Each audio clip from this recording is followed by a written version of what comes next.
tried to finish the 70 nominees, but unfortunately, we couldn't. It's a little harder than we anticipated. So we were only able to do, I think the final count was 36.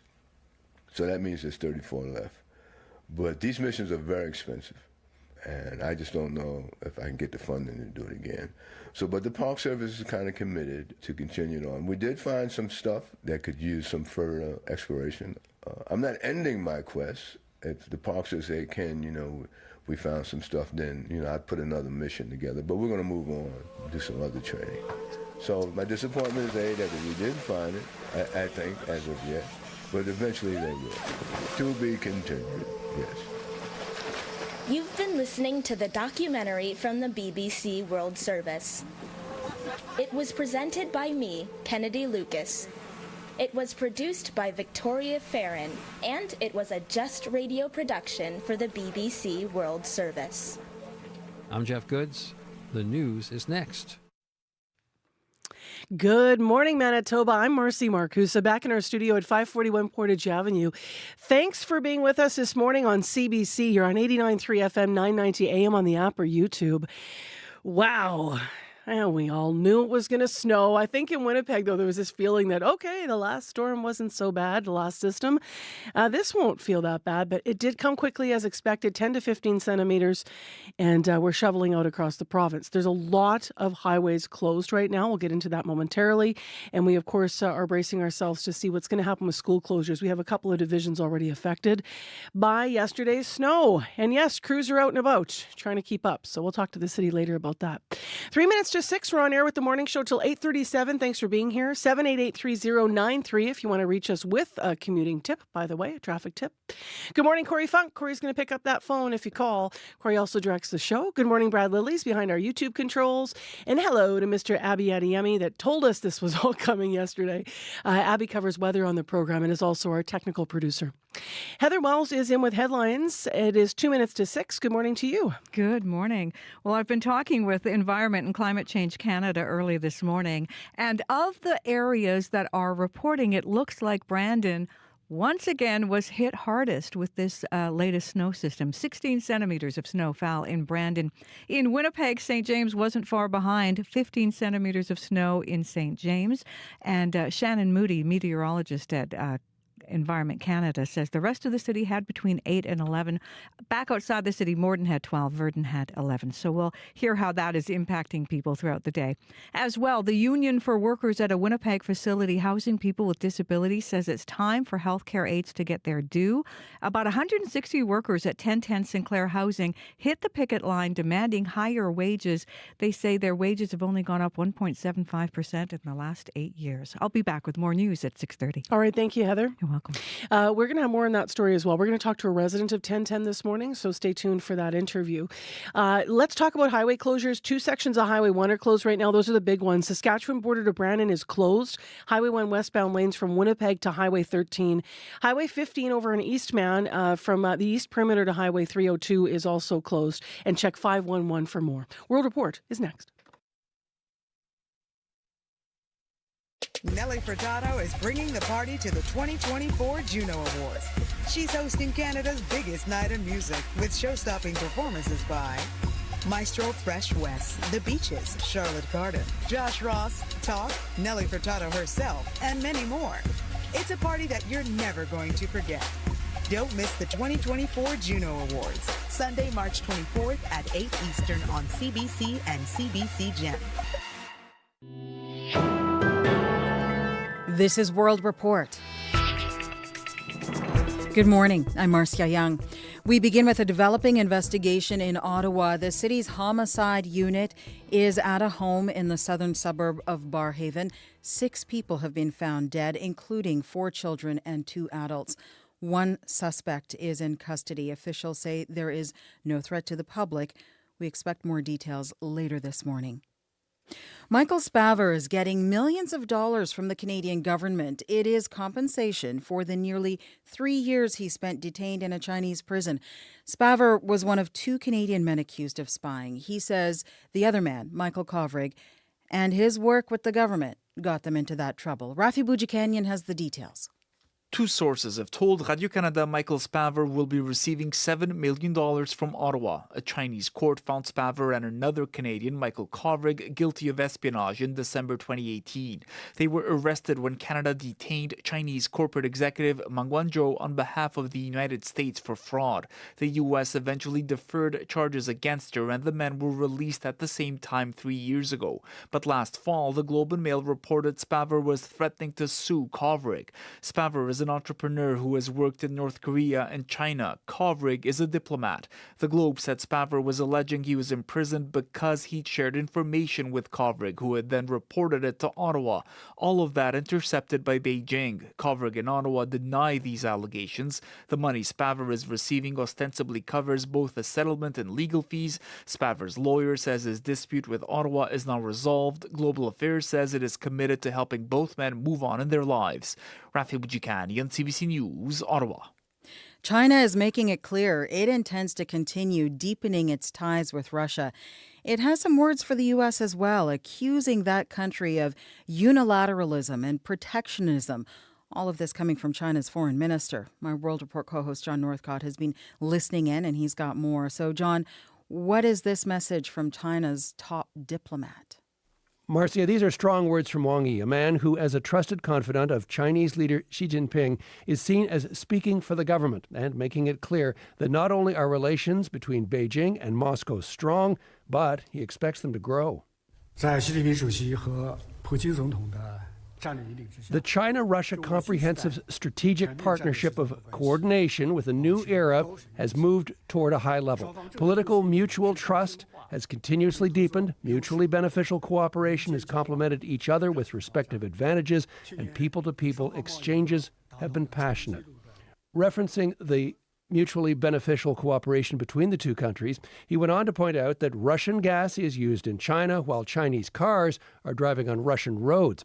All of this against the backdrop of Russia's war in Ukraine, now over 2 years old. And you'll recall that just before the invasion, the two countries announced what they described as a no-limits partnership.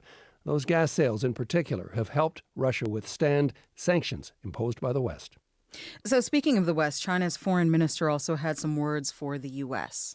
Marcia, citing U.S. sanctions against Chinese individuals and companies that have been deemed to have helped Russia, Wang Yi said that the misconception of the U.S. towards China continues, saying, quote, "The deliberate accusations have reached bewildering levels and unfathomable absurdity." At the same time, he hoped the U.S. would work with China to help stabilize relations. Now, we know that Joe Biden and China's Xi Jinping have been working on thawing relations between the two countries, so stay tuned. All right, thank you, John. Thanks, Marcia. My World Report co-host John Northcott in Toronto. U.S. President Joe Biden will deliver the annual State of the Union address tonight. Super Tuesday primaries were a big win for Biden, but polls show him tied with his Republican counterpart, Donald Trump. Richard Madden joins me now from Washington with a preview of tonight. Richard, what can we expect? Yeah, this will be President Joe Biden's last State of the Union speech before November's election, so he's expected to make his case to voters in a high-stakes primetime address and outline his agenda for a potential second term. Take a listen to White House Press Secretary Karine Jean-Pierre with a preview. You will hear the president lay out the historic achievements he has delivered on for the American people and his vision for the future. So Biden will tout his domestic wins, from securing billions in infrastructure projects to lowering prescription drug costs, but then he'll lay out urgent priorities to contrast his vision against Republican rival Donald Trump. And that includes protecting abortion rights, demanding Congress help with emergency aid to Ukraine, Israel, and Taiwan, plus emergency funding to secure the southern border. Now, Biden will also address Israel's war against Hamas and what further actions he's prepared to take. But White House officials also know the spotlight will be on Biden's performance. His age and demeanor is an issue for voters, so Biden's energy levels and any possible slip-ups will be under high scrutiny. And how will the general election come into play? Yeah, well, this whole speech will be viewed through the lens of an election. So Republicans selected first-term Alabama Senator Katie Britt to respond to Biden's speech. She's the youngest woman elected to the Senate and is reportedly on the short list to become Trump's pick for VP. So she'll outline Republican priorities, inflation, immigration, and the economy. Donald Trump, meantime, says he'll post commentaries on social media. Thank you, Richard. Thank you. The CBC's Richard Madden in Washington. Medical isotopes are crucial to the diagnosis and treatment of many cancers, and today, Ontario will announce a deal to allow their production at a nuclear power plant. Canada used to be the world's top producer, and as Mike Crawley reports, there's a new push to win that back. TheraSphere is a homegrown story. It was developed in Ontario. TheraSphere is a treatment for liver cancer that has helped more than 100,000 patients worldwide. Peter Pattison is with Boston Scientific, the company behind the technology. It was commercialized in Ontario, and we make it every day in Ontario. The way it works? Microscopic glass beads inserted through a catheter carry radioactive medical isotopes directly to cancerous liver cells. A very high dose of radiation from the inside of the tumor going out. The patient gets more radiation to where it should go and less to the normal tissue. The key component is an isotope called yttrium-90, and even though TheraSphere is manufactured in Canada, the company has long had to get its isotope supply from outside the country. That is about to change.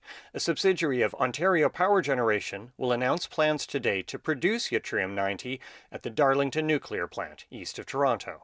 Dr. Christopher O'Brien is past president of the Canadian Association of Nuclear Medicine. When you're relying on sources from around the world, you're very dependent on supply lines. The further your supply lines are, the more chances of issues disrupting the patient care. For decades, the global hub for medical isotopes was Canada's National Research Reactor at Chalk River, Ontario, until it shut down in 2018.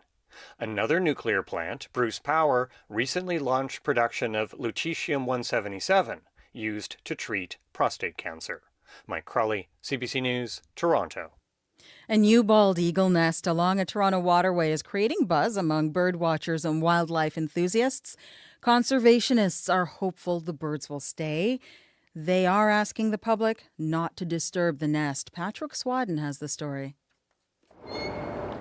Jules McCusker couldn't believe his eyes when he came across a bald eagle nest near his Toronto home in December. Well, the first thing I thought was that it wasn't possible. The Toronto and Region Conservation Authority confirming to CBC News that this is the first documented bald eagle nest in Toronto. Scientists saying it bodes well for the region's biodiversity. The bald eagle wasn't historically doing very well. It was endangered for a long time. John Sparrow, lead bird keeper with the Toronto Zoo, says this was largely due to the hunting of eagles in the early 20th century and pervasive use of an insecticide called DDT, later banned in the 1970s. The bald eagle population was once on the precipice of extinction. It's a sign that an ecosystem is healthy when we see bald eagles returning to it. While others say it's a good omen. It's a very sacred bird to us. Duke Redbird is an Ojibwe elder with the Urban Indigenous Education Center. He says the bird represents so many good things: honor, honesty, charity, and life. Let's hope that the little eaglets that are hatched this year as a result will just spread their joy around Toronto. Although both Sparrow and the TRCA say any major disturbance can cause them to abandon that nest, and the first 3 months are critical to nest building, laying eggs, and raising small chicks. A caution to Torontonians: if you know where they are, let the birds be. Patrick Swadden, CBC News, Toronto. And you may have noticed it's been a hot February. Well, it's been the hottest on record. That is according to the European Union's Climate Change Monitoring Service. It is the 9th month in a row of record-setting temperature highs. Experts blame human-caused climate change. And that is the latest national and international news from World Report. I'm Marcia Young.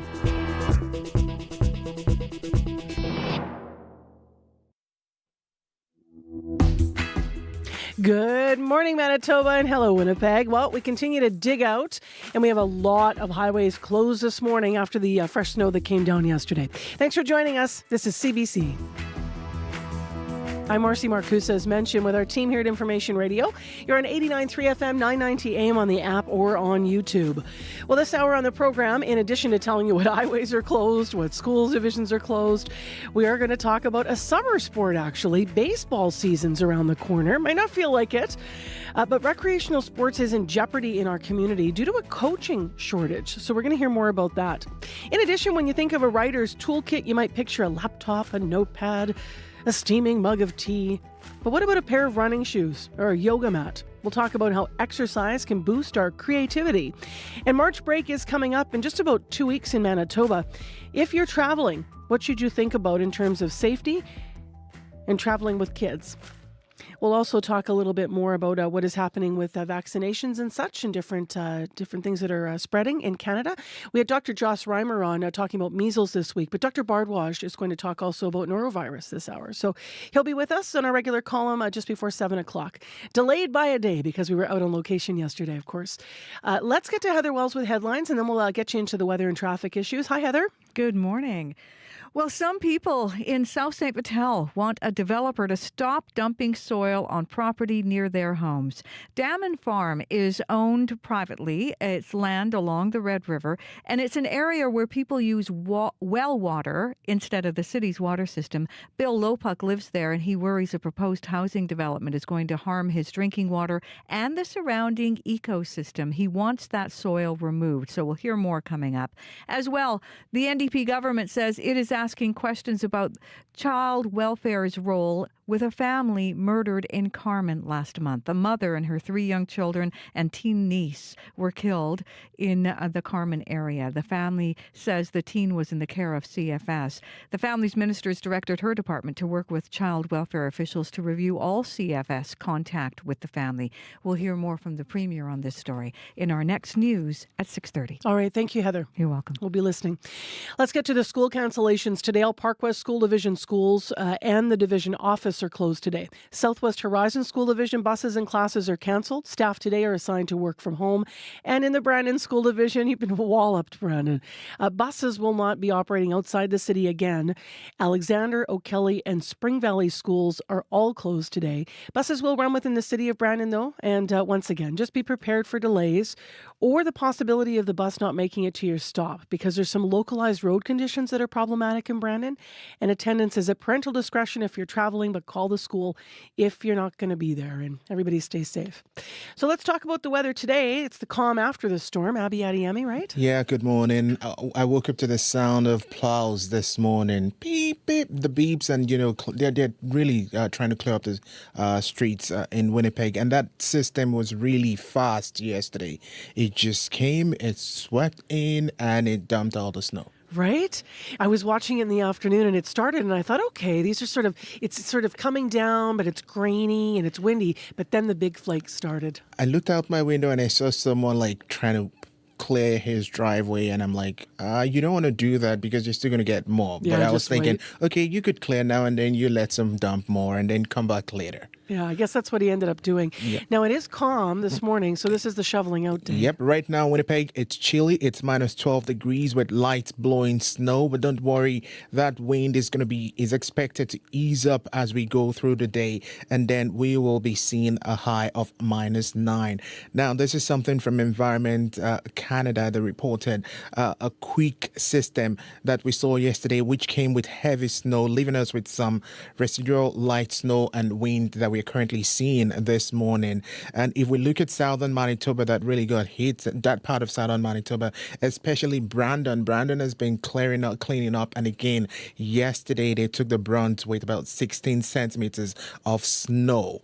In Winnipeg, St. James got about 15 centimeters. Island Lake got 10 centimeters and Old St. Vital got 11. The airport in Old St. Vital saw 8 centimeters. And outside the city, Morden received 12 centimeters and Verdun had 11. Today we're expecting a high of minus 9, and currently it's minus 12 in Winnipeg. All right, thank you, Abby. You're welcome. I posted on my Facebook page this morning, finish this sentence. It snowed again, and I'm going to...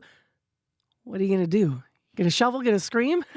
Finish the sentence on Facebook or give us a call, 788-3205.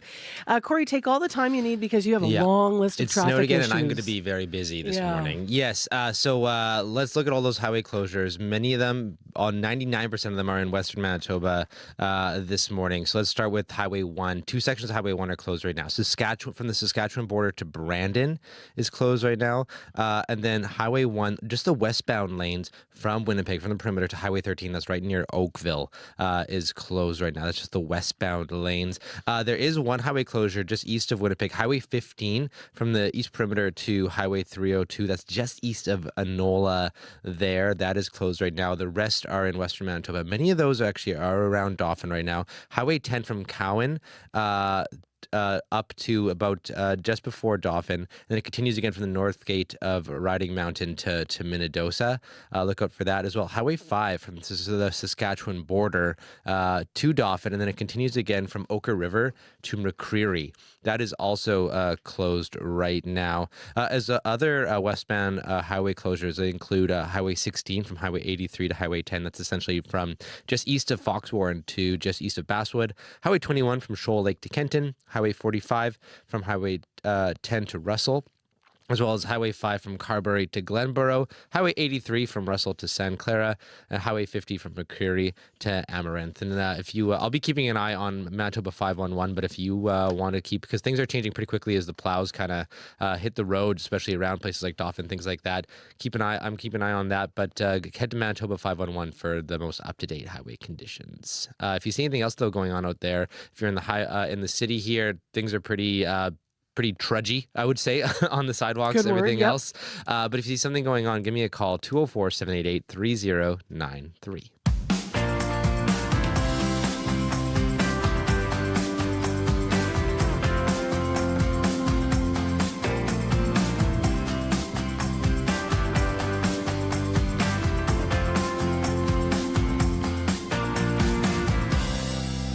Well, on this snowy Thursday morning, let's dream about springtime. Baseball teams across Manitoba are feeling the pressure right now with volunteer coaching shortages. And we've done this story in the past, so they continue to have problems. Some teams end up having to drop out of the season because they can't find a coach. CBC's Chloe Friesen on Up to Speed yesterday was filling and hosting, and she spoke with Tracy Ball, the president of Sinclair Park Community Centre out in North Winnipeg.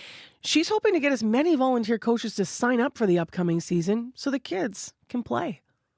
Now, first, what kind of baseball programs does your community center offer? What's the age range? We start from 4-year-old, which is rally cap, and go right through AAA baseball. Once you get to the upper levels of AA and AAA, it works a little bit differently, but anything in the recreation level is definitely been played out of our center. What's the popularity like at the community center for baseball? They love it. Some of them struggle because of the economy to have their kids in sports. So for them, it's really important for them to play, and they will try very hard to get them there and keep them there. But there's a lot of factors that involve it. We talked about coaching shortages in some of your leagues. How long has that been an issue for you folks? Coaching shortages, I want to say part of it comes from going to central registration, where parents used to come in with their little ones. They'd sign up. We'd have an opportunity to talk with them and say, do that little bit of arm twisting, going, hey, could you, would you? And they're like, oh, sure. Yeah, great. Because you have them. You can explain to them why it's important. When they register online, you don't see them. They don't become part of your community. Because they may, if we don't get enough children in one age bracket, they may move from our community center to another one to play. So they're really not as attached as they used to be. And that's part of it, because parents, I could have kids from Sinclair Park who are going to play out at St. Andrews or at Red River Community Center. Those parents aren't as attached. They're not going to coach. Right. When it was more in-house, we had a lot more parents offering to coach. Interesting that online has kind of changed that for you folks. It is. It's changed. Yeah. That's a lot of where volunteerism has run into issues, is there isn't that personal touch, and that's what it takes to find your volunteers. Is it just baseball that's being impacted out of Sinclair? I wish. It's every sport, whether it be mini soccer, basketball, volleyball, you name it, any of the sports require at the recreational level parents to volunteer to coach. Now, we understand that it can be an arduous go through because you have to get your child abuse registry check, your police background check, and then there's coaching clinics. To make sure at least that it's not a financial issue, most of the community centers pick up those costs and cover them. So we're trying to take out any barriers, but it's a time factor, and we know that families are struggling financially. They're working 2 jobs and a side gig and this and that to keep their kids in the sports. but they don't have the time to volunteer, so the sports are then at risk again. Some people might argue that why don't you just pay the coaches? But how would that impact fees? Fees would have to go up. I mean, we have to pay coaches. They have to be certified coaches in those cases if they're making a wage from it for the most part. What happens is, so we bring them along and we get them in, and now I'm looking at adding another $20, let's say, to every child's registration. They can't afford it where it is now. Now they really aren't putting their kids in sports. So now the kids are not being physically active. And that's our end goal with any community center or recreational program, is to keep the kids physically active and have them love being active.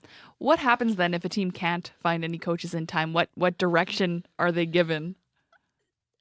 That's the part we hate. Yeah. We have to fold the teams and tell them they can't play. We will try to find another community center that has space on a team to take some of them.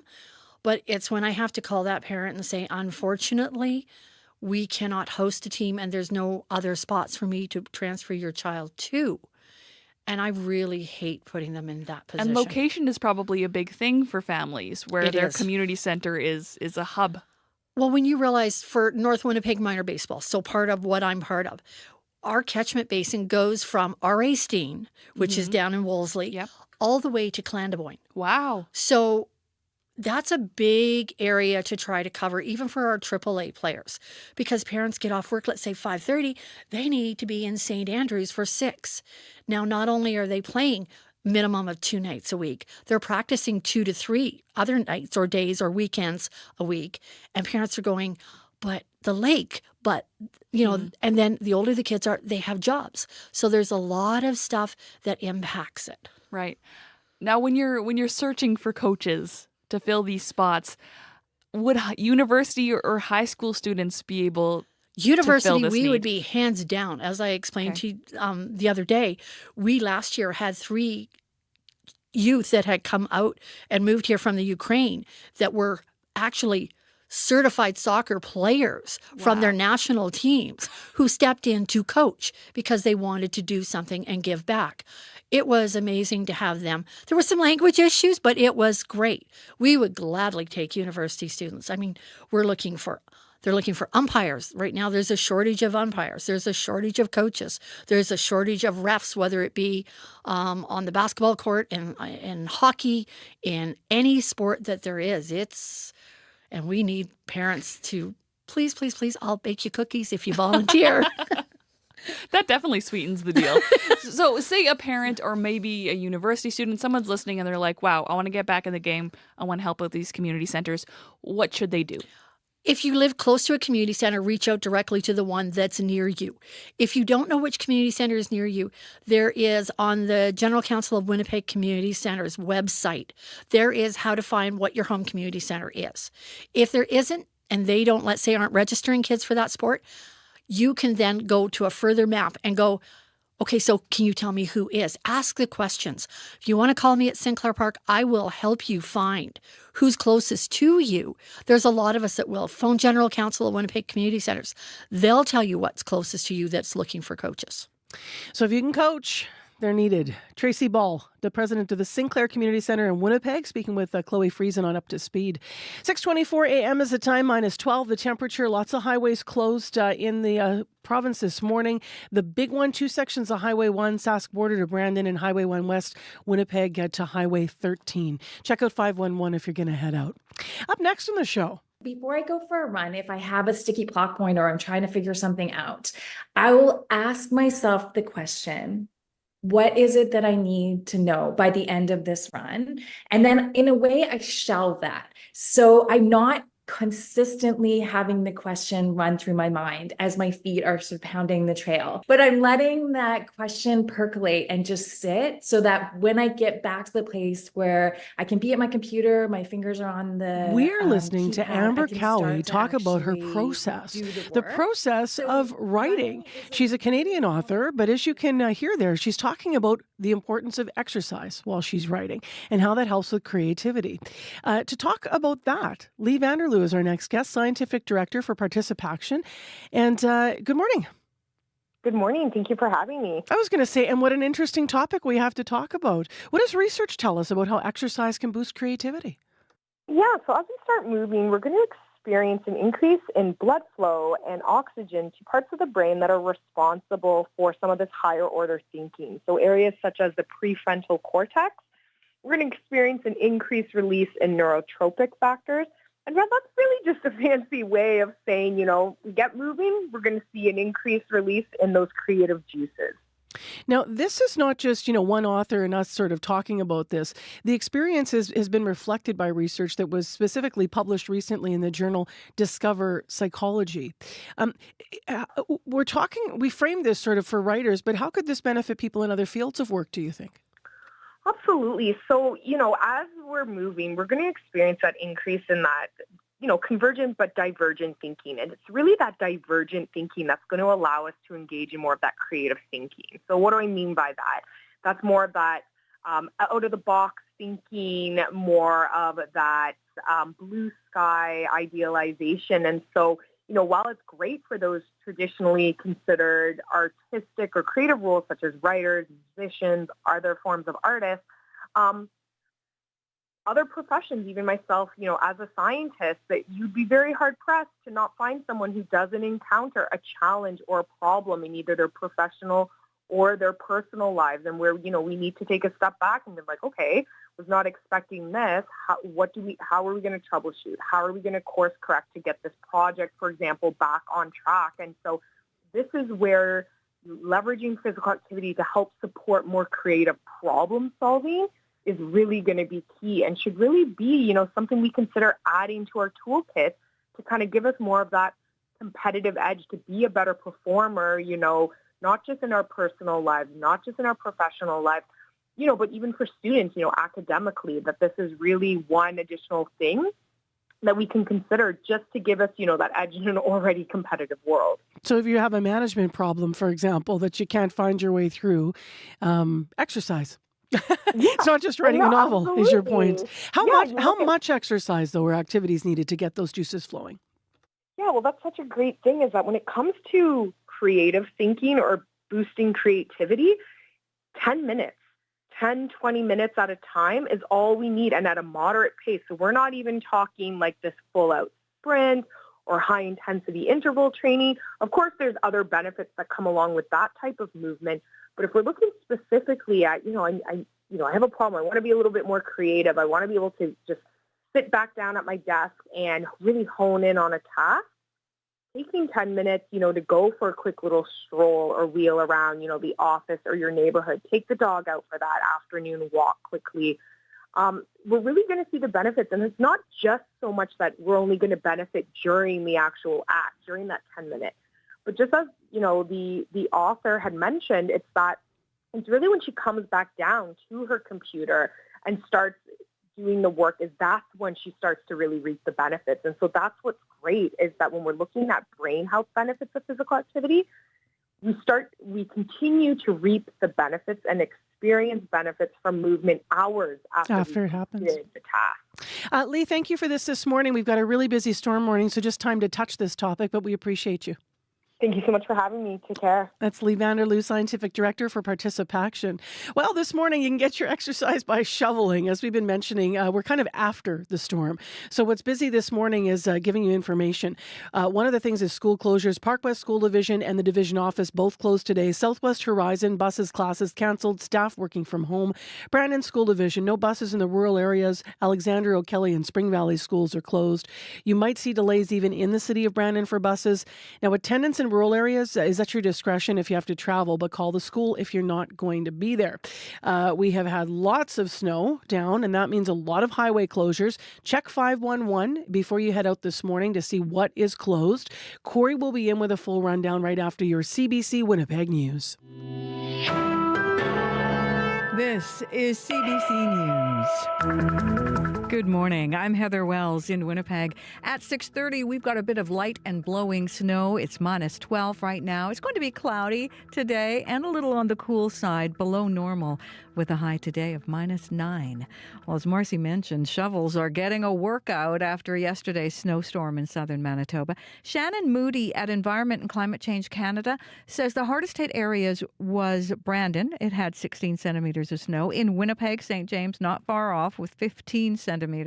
Old St. Vital had 11, Island Lakes had 10, while 8 centimeters fell at both Winnipeg's airport and in South St. Vital. Back outside the city, Morden had 12 centimeters and Verdun had 11. Moody says season changes often bring volatile weather. Well, some people in South St. Vital want a developer to stop dumping soil on property near their homes. Damon Farm is privately owned land along the Red River. It's in an area where people use well water instead of the city's water system. Bill Lopuck lives there and worries a proposed housing development will harm his drinking water and the surrounding ecosystem. This will never be recovered if that soil is put on this property. We want the dumping stopped. We want the soil removed. The soil comes from the University of Manitoba's nearby Southwood Circle development. The university says it got permission from the property owner, A&S Homes, to stockpile soil at Damon Farm. City Councillor Marcus Chambers says the soil is for a future development, but a city spokesperson says the permit only allows for temporary stockpiling. CBC News has reached out to A&S Homes, but has not yet received a response. The Union for Workers at a Winnipeg facility housing people who have disabilities say it's time for healthcare aides to get their due. About 160 workers at 1010 Sinclair Housing hit the picket line yesterday demanding higher wages. They say their pay has only gone up 1.75% in the last 8 years, while the cost of living has skyrocketed. Gina McKay is president of CUPE Manitoba. Healthcare support workers are often left out, and we've seen that through the pandemic. These workers need fair wages, and they need that funding secured so that they have a fair contract to work for. This is about retention, keeping these workers here. Sometimes these workers need 2 and 3 jobs to make it.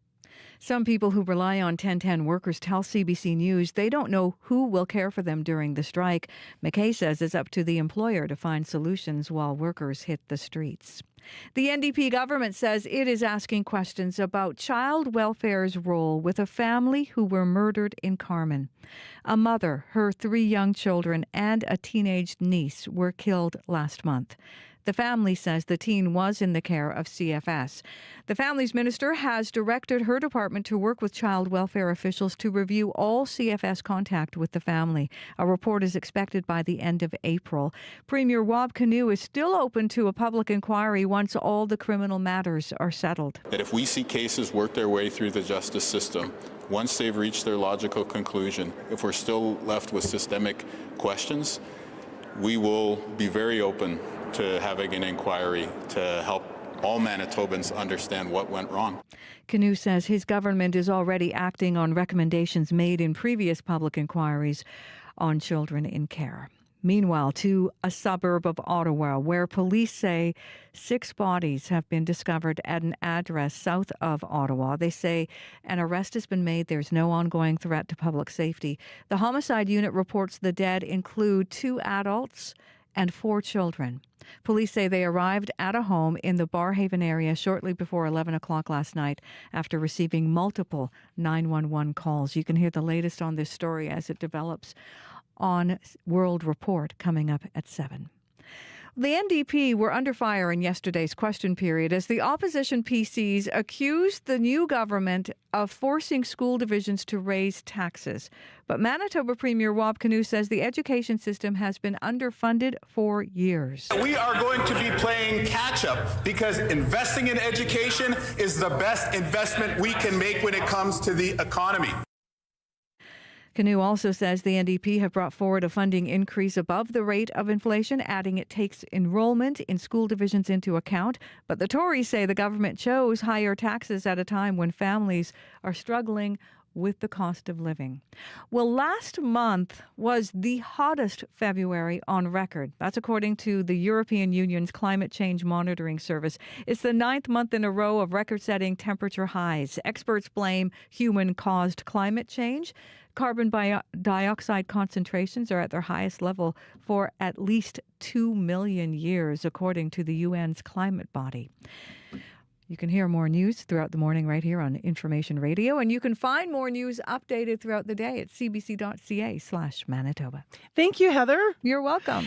So we asked this morning on Facebook, finish the sentence, it snowed again, and I'm going to. Do you guys want to hear some comments, Corey and Abby? They're coming in. Let's hear it. You can probably guess that people wrote in shovel again. That was Mandy Desiro Grayston writing in. Randy Stanton said it snowed again and I still have to go to work. Rob Jessup said, and I'm going to try to get to Winnipeg. And Tanis Crump said, I'm going to take my lab to the park so she can run and roll around in her favorite snow. Now, speaking of which, if you're on YouTube, you're about to see a cutie patootie little puffball picture that just came in. Courtney Reedman Parker wrote in that Figgy is planning on playing in all the snow. And there's just the adorable little picture of Figgy. Figgy is a mini Bernaderne. I can't say it. Help me. Berndoodle? I know as much as you know. Bernerdoodle, I think. Yeah, Bernerdoodle. Abby nails it. Wow. 8 months old, little puffy Figgy out in the deck in the snow. So she is overdue for a groom and extra floofy. Floofy Figgy in the snow. Thank you, Courtney. I love any 8-month-old puppy pictures. I mean, keep them coming. Someone's got to be happy about this. So if you want to finish the sentence or send us more pictures, please do. We'll get them up on our YouTube stream and we on Facebook. My Marcy Marcusa page is where we're taking those comments. But you can also call the show, 788-3205. So it is the day after the storm and we are all digging out. I'll get into some issues out there in a moment. But right now, let's look at the forecast for today. Abby, what are we expecting? Yeah, today is chilly in Winnipeg. We're currently at minus 12 degrees under cloudy skies. We should expect this cloudy day to stay with us all day, and we will see some light snow later. The wind currently from the west will be light later in the afternoon, and with the wind chill we're currently seeing and feeling, it's going to feel more like a chilling minus 21 this morning for folks planning to set out. So be prepared for that. Now let's check in with folks in Brandon. Currently cloudy at minus 14 degrees. The Westman region is going to be cloudy with light snow today, and the wind will be coming light in the afternoon too. You will be seeing a high of minus 8.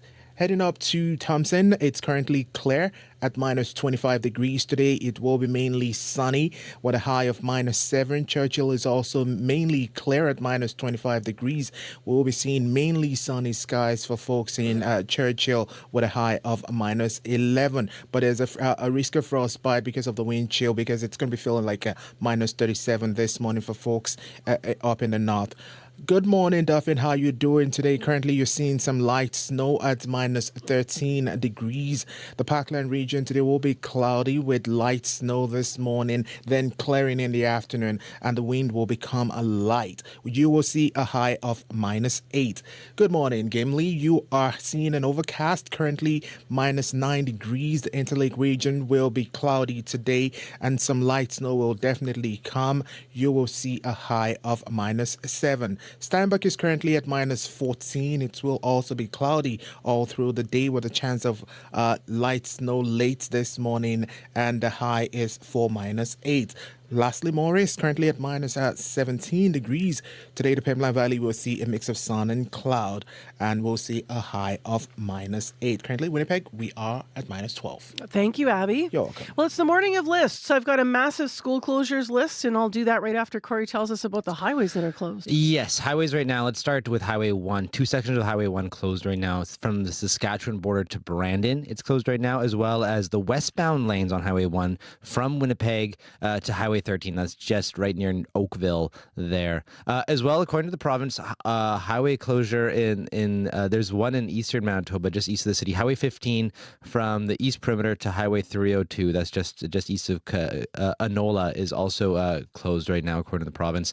As well, quite a few highways around Dauphin right now. Highway 10 from Cowan through Dauphin and Riding Mountain to Minnedosa is closed right now. There's kind of one section that's just opened up right near Dauphin. But other than that, from Cowan getting to Minnedosa on Highway 10, most of that is closed. Highway 5 from the Saskatchewan border up to Dauphin, and then another small section open, and then from Oker River to McCreary, Highway 5 continues to be closed again.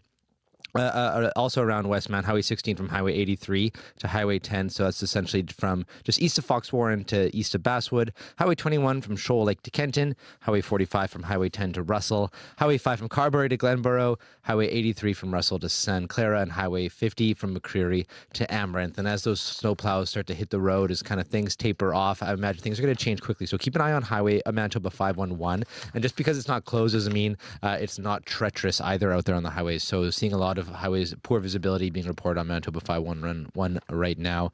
In this city, conditions aren't great either. Our colleague Megan actually told me northbound Osborne, just past the bridge at Assiniboine Avenue, she saw a car stuck in a snow pile on the sidewalk. It's not blocking any traffic, but it's just maybe a sign just to take it easy out there if you're on the roads here in Winnipeg as well. If you see anything else going on, give me a call on the CBC commuter line. I'll let folks know what you're seeing. 204-788-3093. And just when you were sick of us giving you all these lists and numbers, we have more. So I'll run through our school division closures because we had some added at 6:30. So Heather Wells just brought these in. So Brandon School Division bus is not operating. That was an early one. That's outside the city of Brandon. They are running in the city, but they may be delayed. Alexander O'Kelly and Spring Valley schools are closed. Call the schools if you need to travel and exercise caution. Hi, Heath. How you doing? New one? All right. So we've got... Here's Heather explaining to me what's new. We've got Prairie Spirit, No School, and Beautiful Plains. All right. So you probably heard that on the mic here. This list always changes right around this time. So we got through Brandon. Here are the others. Lakeshore School Division's closed. Beautiful Plains is closed. Prairie Spirit is closed. Those are the two new ones. Red River School Division's closed. Prairie Rose School Division bus routes are canceled, but Hatarian schools are closed, but community schools are open. Fort LaBosse School Division's closed. Park West School Division and Division Office closed, and Southwest Horizon Division buses classes canceled. Staff assigned to work from home. So I know it's hard to absorb all these things on the radio, so please do what Corey said. Check 511 and check our website, cbc.ca/Manitoba for school closures. Whew, Phil DeMont, I'm sick of talking. What do you have in business news? Bank of Canada didn't raise interest rates on Wednesday, but the question becomes does that mean they're still viewing the economy the same way? Kind of more or less, but analysts now view it as less of a chance that big rate cuts will come when the central bank starts cutting rates, because they're expected to do that sometime maybe June, July. Wednesday, the Bank of Canada left interest rates alone. Fifth straight time it's done that. Overnight rate 5%. Bank says, look, we know the economy's slowing, but Canada grew more than we expected in the fourth quarter, 1%. It's a weak figure, Marcy, but it's better than the zero the bank had been predicting. Inflation has come down. It was basically about 8% back in June, July. It's now under 3%. That's good news, but the core rate continues to hover around 3.5%, and the bank looks at that more closely, and that number makes it uneasy. They want it closer to 2. All this talk had traders paring back their expectations of a rate cut for June. So if you went back, let's say a couple of weeks ago, the odds of a 0.25 percentage point cut in June, 96%. It's now under 80%. You come up with these odds, kind of like betting on horses in a sense. You can find these websites. Now analysts looking for April 10th as the date, not because the bank will meet, but it's not because they expect rates to get cut, but a new monetary policy report will be pulled out. And the importance of that is they'll come up with a new forecast for the Canadian economy. And that'll give pretty broad hints in terms of unemployment and all that stuff about where they think Canada's headed, and what that means is when they think they'll start cutting interest rates. But at least we don't have to worry about the Fed in the States doing this before we do, because that would put pressure on the Canadian dollar. Jerome Powell, the chair of the Federal Reserve, talking to a congressional committee yesterday, said it's too early to think about cutting interest rates. That's because the U.S. economy is growing faster in 2024 than most predicted in 2023. Let's go to another story. The European Union is bringing in new rules in the tech sector. How important are the changes they're looking at? Yeah, they could have a potentially huge impact because it's the first real effort of any government to get after tech companies and their business practices. The common theory is that Apple, Google, and the others do things to force customers to take more of their products and services. Practices also prevent new competitors from entering the sector, so it's anti-competitive. The EU today will bring in sweeping changes to legislation, which would do, among other things, let iPhone users download apps from other vendors, not just Apple. First change since they unveiled the Apple Store back 15 years ago. Force Google to promote other sites in searches, not just the Google affiliates. So you go to a travel, you type in travel and you don't get Google Travel, you can get something else. Streaming services like Spotify might be able to offer discounts directly rather than going through the in-store payment service, which gives like Apple a big cut.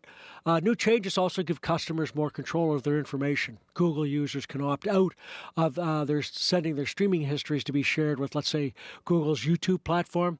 Technology companies pushing back, but the importance of the law is right now it only applies to EU member states. So great if you're in France, not so great if you're in the United States, but it could serve as a template for the US and Canada. If it's really successful over there, we have the same problems or the same perceived problems, so we could use that, import it over here, and then all of a sudden the technology companies will have to start changing their practices in this country.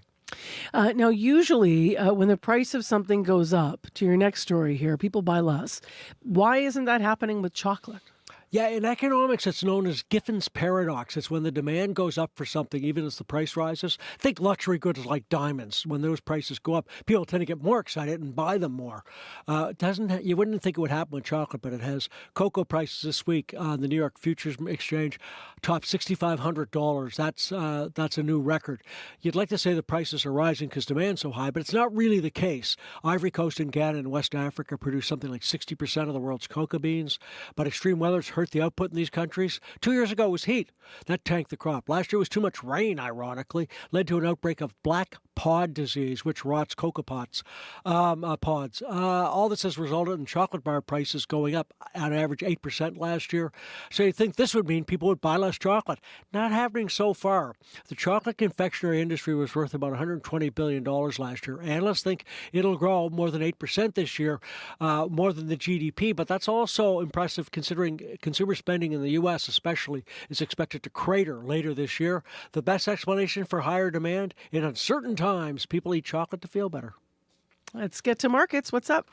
Right now, France and Germany, they're up a bit. UK is down marginally, waiting for the European Central Bank to opine on inflation there. Hong Kong off 1.25%. The Nikkei in Japan off 1.25%. Oil's down 52 cents, $78.61 a barrel. Gold's up $6, $2,165 an ounce. That's a record. And the Canadian dollar above 74 cents, trading at 74.9 of a cent U.S. All right. Thank you, Phil DeMont. We'll talk to you tomorrow. Thanks, Marcy. Phil DeMont continues to fill in for Crystal Lee Ramlakan with our business news.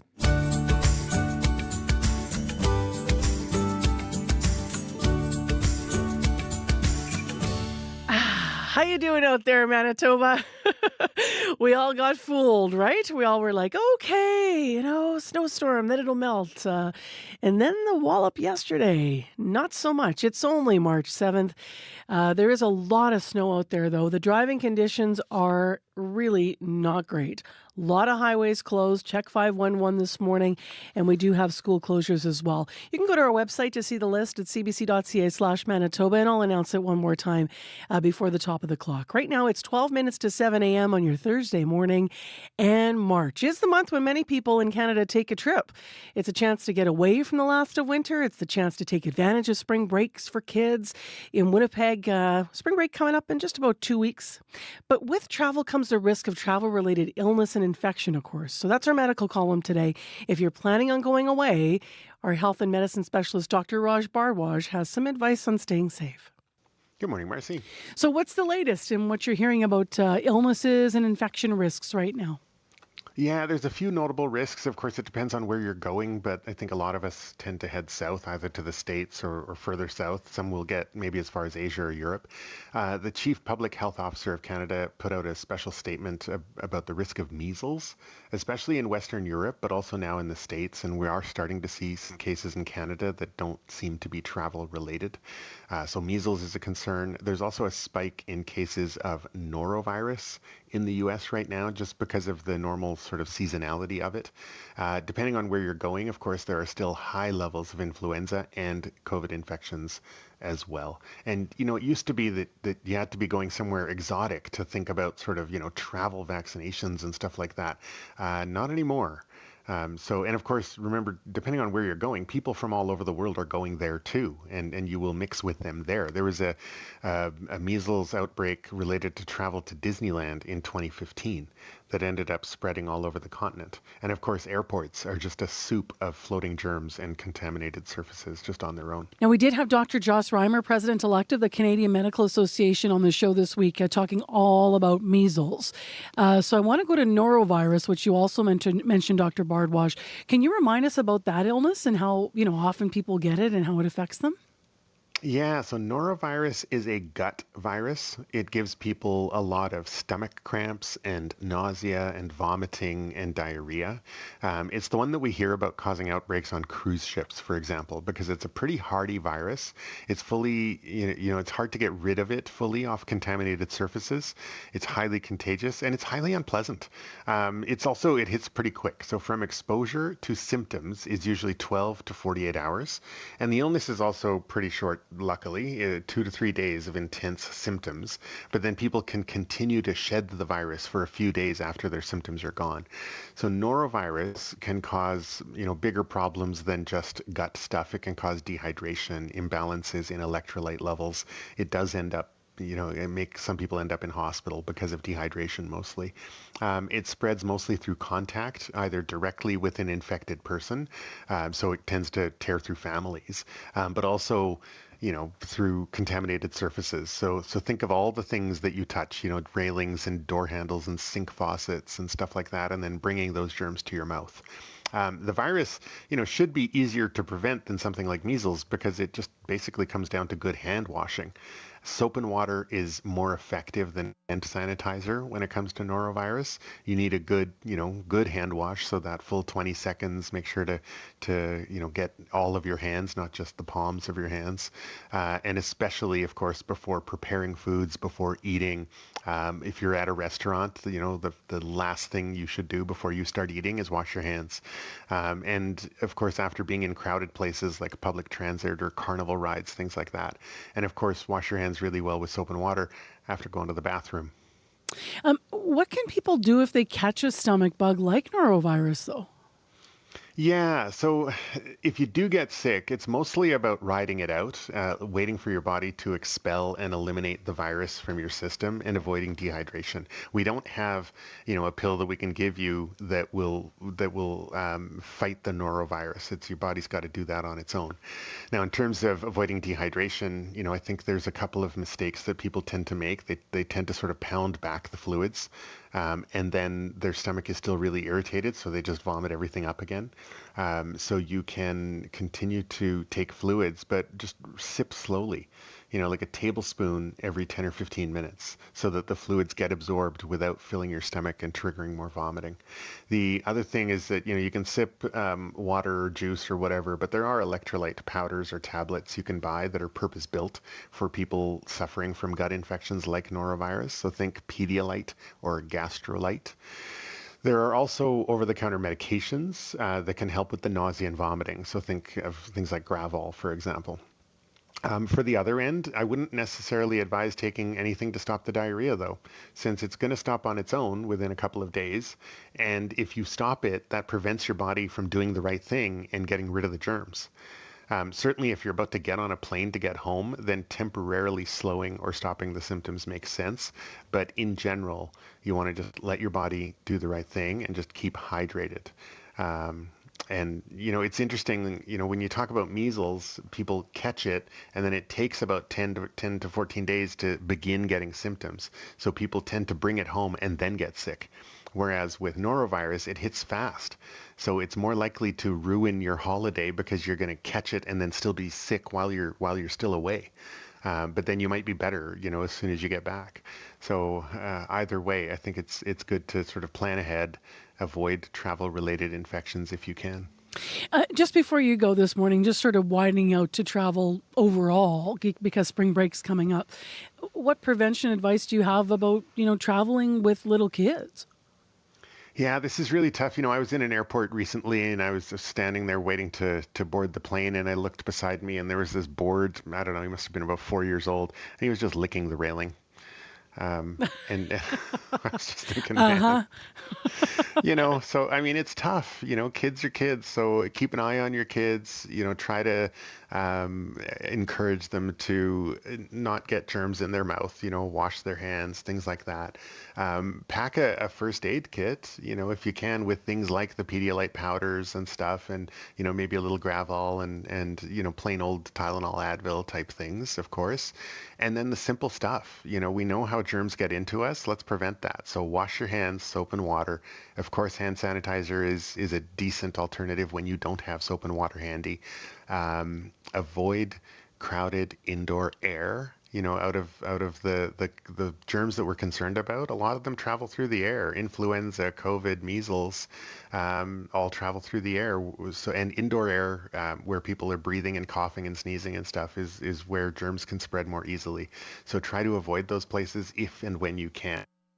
If you have the option of, you're in a beautiful place with warm weather, go sit on the patio and eat out there.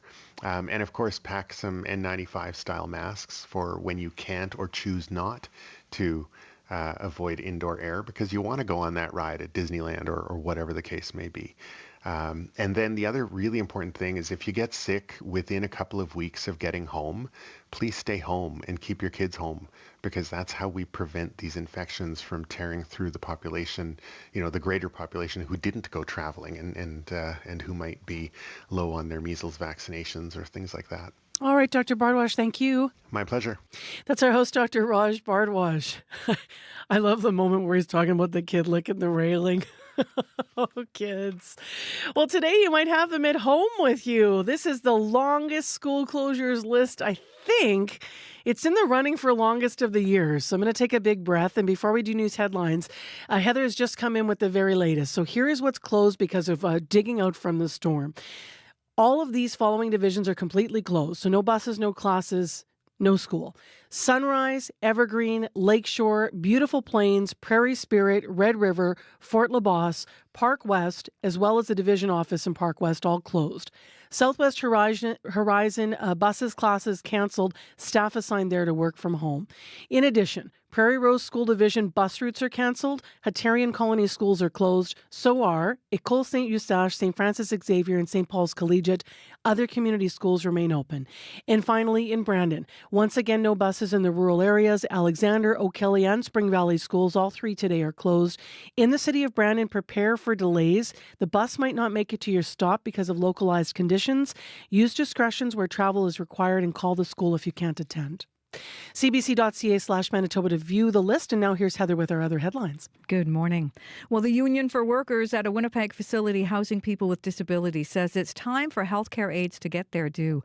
About 160 workers at 1010 Sinclair Housing hit the picket line yesterday demanding higher wages. Their wages have only gone up 1.75% in the last 8 years.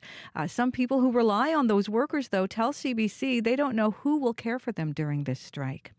Manitoba PCs took aim at the NDP in question period yesterday, saying the new government's already breaking election promises. They say the NDP promised not to raise taxes, but because the education system hasn't had enough money in the budget, it's led to school divisions proposing high property tax hikes. Premier Wapkanu says education's been underfunded for years and school divisions are playing catch-up after cuts by the previous government. We'll hear more on those stories and more in our next news at 7:30. All right. Thank you, Heather. You're welcome. Well, very light snow continues to fall, -12 in Winnipeg. Our high today, -9. Yesterday at the airport, about 8 centimeters down. Brandon had 16 centimeters. So in the next hour of Information Radio, we're going to talk more about the strike. 160 healthcare support workers from a Winnipeg facility are striking over wages. We're going to talk to one person who relies on one of those workers to help them. They live with a disability. So what does that mean? Who's caring for this person? Stay tuned. We'll have their story. Also in the next hour of the show, as it continues to snow again, we are going to be touching base with the city. So that's actually a little bit later in the show, but we'll find out more about the cleanup and watch for crews out in the city this morning. Could be slick, lots of snow piled up. The biggest problem in traffic, though, is the highways. I'm going to synthesize this. 2 sections of Highway 1, Sask border to Brandon. Highway 1 westbound, Winnipeg to 13. And Eastman Highway 15 is the big one, East Perimeter to 302. Lots of closures in the Dauphin area. The big one there, 45 from 10 to Russell, and 10 through Dauphin and Riding Mountain. In addition, I should mention Highway 16 from 83 to 10. Those are the big ones across the province. 511 to check for more.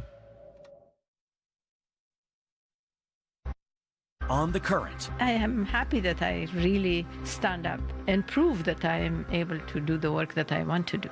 I'm Duncan McHugh. Growing up in Afghanistan, Seema Samar was a rebel. She grew into an activist, a doctor, and an educator, but is now watching the danger facing the progress she helped build in her home country. Seema Samar, coming up on The Current. The Current, this morning at 8:37, 9:07 in Newfoundland, and on the CBC Listen app. This is World Report. Good morning. I'm Marcia Young. We begin with breaking news in Ottawa. Police say 6 people were found dead at their home, 2 adults and 4 children, and 1 person is in hospital. World Report co-host John Northcott has the latest. Ottawa police officers, forensic investigators, and coroner's officials on the scene this morning at a home in the suburb of Barrhaven. Police were called to 324 Berrigan Avenue just before 11 p.m. and have been there ever since. Investigators say 1 person is in custody, adding they believe there is no ongoing threat to public safety.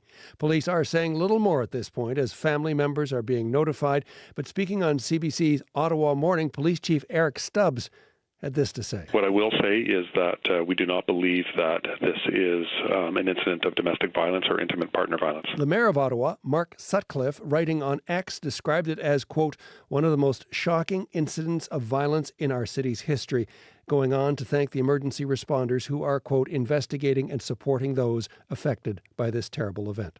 Police say they will provide further details later today at a media briefing. John Northcott, CBC News, Toronto. It is a break week on Parliament Hill, but the government is not getting a rest from the Arrive Can affair. A Commons committee is still calling witnesses on the matter, and it's drawing out more details about the extent of the issues with the way the government has been awarding outside contracts. Janice McGregor is following the meetings in Ottawa. And Janice, what is the latest? In a written statement yesterday, Public Services and Procurement Canada announced it has stopped all work orders to Coradix Technology Consulting. It can't continue to work on any of its existing contracts, nor can it bid for any new ones until further notice. Quick search of the government's procurement database suggests this firm has received hundreds of contracts at several departments going back to 2005. Its president, Chris Wood, testified last fall about his joint venture working in partnership, even sharing office space with Dalian Enterprises. That's a firm that received nearly $8 million worth of work on the Arrive Can app.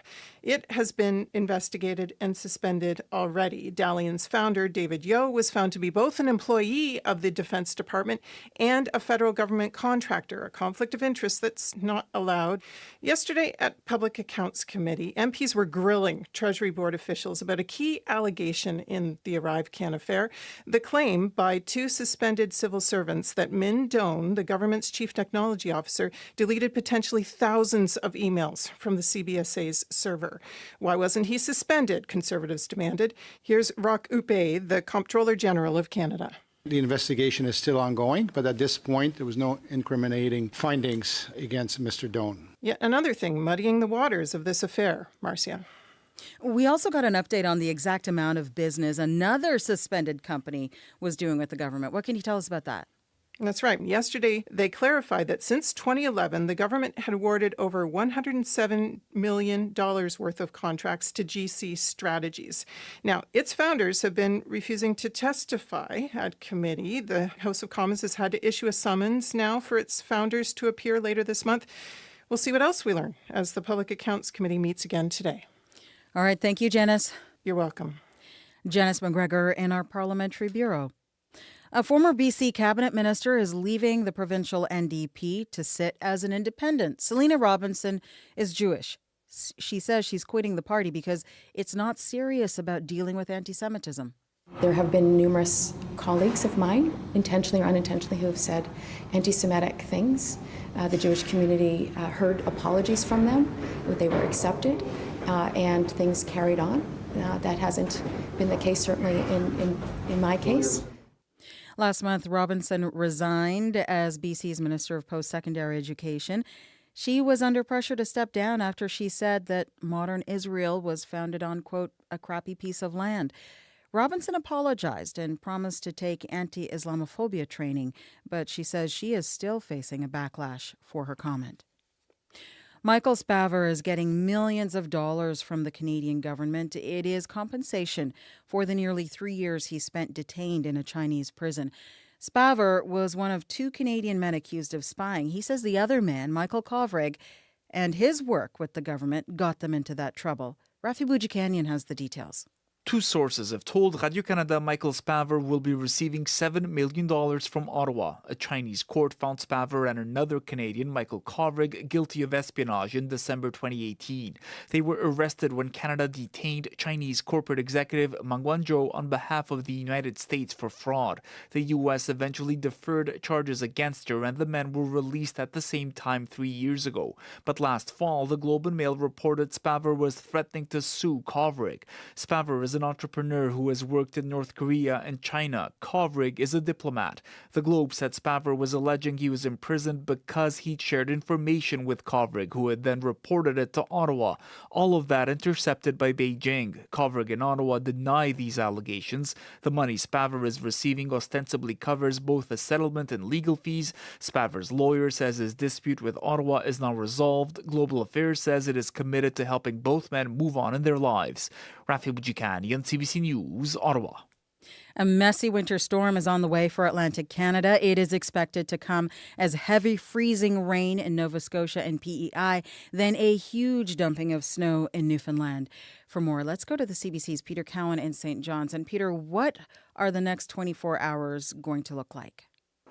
What Atlantic Canada has really ordered up, Marcia, is the winter sampler pack. It's a little bit of something for everyone. For a lot of Nova Scotia, it's going to be a big pile of rain. For most of PEI, it's freezing rain. Northern New Brunswick, it's up to 30 centimeters of snow. But really the biggest wallop is going to be here in St. John's. We're expecting 50 to 80 centimeters of snow. To put that in context, that's more snow from one system than Toronto has had all winter. And this is just the latest in a series of winter storms over the last month or so for Newfoundland. So the feeling here is kind of like, ugh, here we go again. What is different about this storm is it's very slow moving. So the snow starts late this afternoon in St. John's, but it's not expected to finish until Saturday morning. How are people being told to prepare? Well, it's the usual message, make sure you have 72 hours worth of supplies, essential things like medication in case things shut down. Because this system is going to take longer, that gives a little more time for snow plows to try and keep the snow off the streets. But the advice is also for people to keep their snow shovels inside their house in case you have to shovel your way out of the front door when all is said and done. Now, meteorologist Savio Paul is in Gander, and just 3 weeks ago, they dealt with 80 centimeters of snow in a big winter storm. And his advice is you need to stay on top of it as it comes. So this is kind of snow. You don't wait for it to finish. You kind of have to keep up with it. Otherwise, you just kind of break your back. I'm speaking from experience that with the last snowfall, even for Gander. There's still a lot of uncertainty about this storm. A little shift could mean a big pile of ice pellets instead of snow, but whatever form it takes, it's not going to be nice. Thank you, Peter. Thank you. The CBC's Peter Cowan reporting from St. John's. Last month was the hottest February on record. That is according to the European Union's Climate Change Monitoring Service. It is the 9th month in a row of record-setting temperature highs. Experts blame human-caused climate change. Carbon dioxide concentrations are at their highest level for at least 2 million years. That's according to the UN's climate body. In Montgomery, Alabama, all right, 29 ayes, 1 nay. Senate Bill 159, the Senate concurs. Alabama Senate passed a law protecting IVF treatment providers from criminal charges and civil lawsuits. It follows a controversial state Supreme Court ruling that classified embryos as people. That set off a backlash across the United States. Republican Governor Kay Ivey signed the bill into law. 2 major IVF clinics in the state now say they will resume operations in the coming days. Billboard is celebrating women in music ahead of International Women's Day tomorrow, and Victoria Monet was among those honored last night in Los Angeles. I put that on my mama, on my hood. I look fly, I look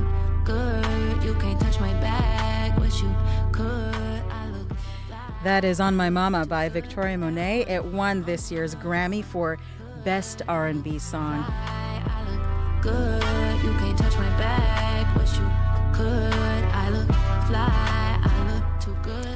You have heard Monet's work before. She has written and composed songs for Ariana Grande and Blackpink.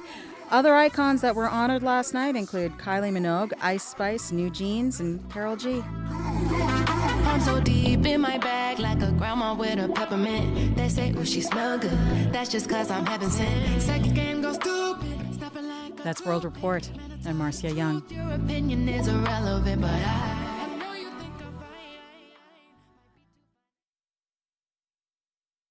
I'm in the mirror, don't decline. Good grandma with a peppermint. Right? I'm Marcy Marcusa. Good morning, everyone. And we are digging out after the snow, highway issues, and school closures. That's the name of the game across a lot of Manitoba this morning. Thanks for joining us on CBC's Information Radio to get your day started. On 89.3 FM, 990 AM on the app or on YouTube, where you've been sharing some awfully cute puppies in the snow pics this morning. This hour on the program, the federal government says it will not make any quick changes to the Emergencies Act without more consultation. We're going to talk about that with Michael Kempo. We're also going to get a view from Michael about how the provinces are and should be involved in this conversation. So we'll put a Manitoba lens on that. In addition, we will meet the University of Manitoba's very own sprinting superstar this hour. Competition begins tonight locally. And at 7:50 on the picket line, 160 healthcare support workers from a Winnipeg facility on strike over wages. We're going to talk to one of the people that's involved, not in the strike on that side of things, but that is missing out on care. So stay tuned. We will speak with him right before 8. 7:11 the time. School closures and highway closures in a moment. Right now, Heather Wells is in with headlines. Good morning. Well, some people in South St. Vital want a developer to stop dumping soil on property near their homes. Damon Farm is privately owned land along the Red River. It's in an area where people use well water instead of the city's water system. Bill Lopuck lives there and worries a proposed housing development is going to harm his drinking water and the surrounding ecosystem. He wants that soil removed. The NDP government says it is asking questions about child welfare's role with a family who were murdered in Carman. A mother, her 3 young children, and a teenage niece were killed last month. The family says the teen was in the care of CFS. The family's ministers directed her department to work with child welfare officials to review all CFS contact with the family. And the premier says he's still open to a public inquiry once all the criminal matters are settled. I'll be back with more Manitoba news at 7:30. Thank you, Heather. You're welcome. Abby Adeyemi is in with the calmer day after yesterday. Yeah, it's the calm after the heavy snow we saw yesterday. Right now, Winnipeg is sitting at a brisk minus 12 degrees under cloudy skies. It's a cold start. I'll tell you that. In today's forecast, we should anticipate cloudy conditions with light snow still sticking with us. And then the wind that you notice coming with the snow currently from the west will become light in the afternoon. The high for today is forecasted to be around minus 9 degrees, but with a wind chill, it might feel more like a chilly minus 21 as you start your morning today. So you might want to brace for that. But right now, Winnipeg, we are just starting at minus 12. The drive is going to be slow or not even happening. Yeah, so you need to take care on the road also. Let's find out where specifically are the biggest issues with Corey Funk. Yeah, right now, there's now just one section of Highway 1 that's closed. That's from the Saskatchewan border to Brandon is closed. Earlier, a section of the section it's westbound from Winnipeg to Highway 13 was closed. That is now open according to Highway to Manitoba 511. So just that one section now that's close to the Saskatchewan border to Brandon. There's still Highway 15 according to Manitoba 511 still closed from the east perimeter to Highway 302 just east of Enola. Otherwise, the rest of the highway closures are still in western Manitoba. I'm talking Highway 10 from Cowan through to Dauphin. Then there's a little bit that's open right around Dauphin, and then it carries on to be closed pretty much right from Riding Mountain from the North Gate there down to Minnedosa. Highway 5 from the Saskatchewan border right up to Dauphin, then carries on from Oka River to McCreary, also closed right now. Also in Westman, Highway 16 from Highway 83 to Highway 10, so that's essentially from just east of Fox Warren to just east of Basswood. Highway 21 from Shoal Lake to Kenton. Highway 45 from Highway 10 to Russell. Highway 5 from Carberry to Glenborough. Highway 83 from Russell to St. Glen Clara, and Highway 50 from McCreary to Amaranth. I'm going to be keeping an eye on this, but Highway Manitoba 501, you're going to want to check as things change quickly as those plows kind of start to hit the road throughout the morning. Here in the city, got a call from Dan on a bike who's out on his bike this morning, and Good he says for you, actually, Dan. and he says rapid transit actually is already plowed, so he's been Nice. very happy with that. Sidewalks are looking okay in that area as well. Thanks for that call, Dan. If you see something else going on out there, give me a call on the CBC commuter line. I'll let folks know what you're seeing in the city, out of the city. Let me know. 204-788-3093. It is just that morning. So at 7:15, we have one more list to share with you, and that is the school cancellations. So I'll try to be quick through this. But here's what's completely closed. Sunrise, Evergreen, Lakeshore, Beautiful Plains, Prairie Spirit, Red River, Fort LaBosse, Park West, Southwest Horizon, although in that division, staff assigned to work from home. Prairie Rose School Division, also bus routes are all canceled. Hatarian schools are closed. École St. Eustache, St. Francis Xavier, and St. Paul's Collegiate all closed. Other community schools there remain open. Brandon School Division, no buses rurally. Also, Alexander O'Kelly and Spring Valley schools are closed. And you may even have a bus that is delayed or may not make it within the city of Brandon. It's just terrible road conditions. Discretion if you have to travel as well, and call the school if you can't go. Now, there is an addition to this list. We are hearing this morning from the Franco-Manitoban School Division as well. So in that division, École Saint-Lazare, École Gilles de Plain in Laurier, École La Source in Shiloh, and Aurel-et-Moine in St. Laurent, all closed. And school buses are canceled for École Saint-Georges, École Gilbert Rosset in St. Claude, École Communautaire Aurel-Omen in St. Laurent, and École Régionale Notre-Dame in Notre-Dame-de-Lourdes. So all of those closed this morning. Stay in the PJs, kids, or help someone with shoveling, because there's going to be a lot of it to do. And please check our website, cbc.ca/Manitoba, for the latest info.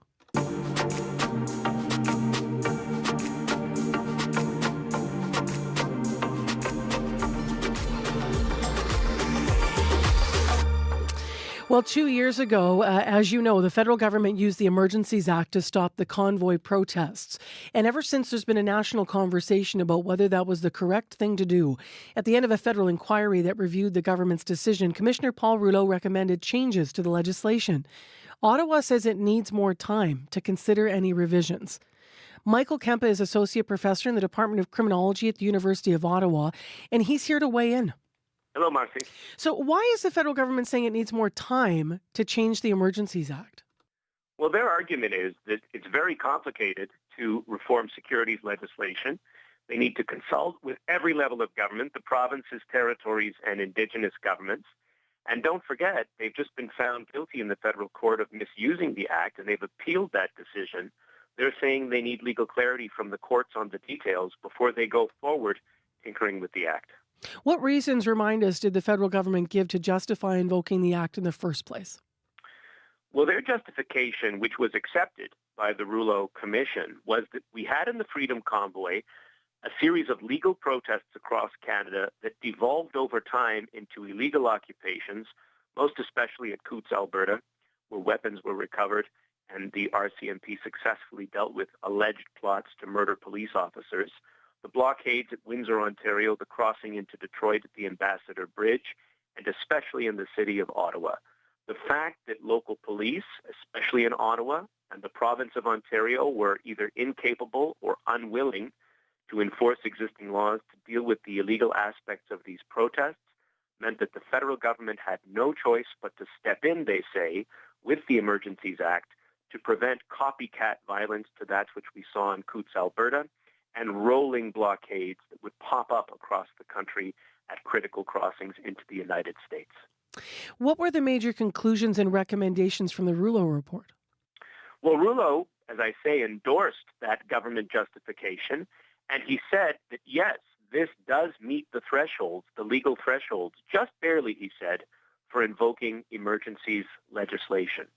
But he also said, be prepared for next time, because we're moving into an era of mass protest, a society that is far more polarized, where we have more ideologically motivated violence, and this is being exploited by foreign interference campaigns with money and mis- and disinformation. Get your coordination between policing and intelligence agencies right across the country, and reform the Emergencies Act so that we're ready for next time. Catch it up to the new realities of 2024.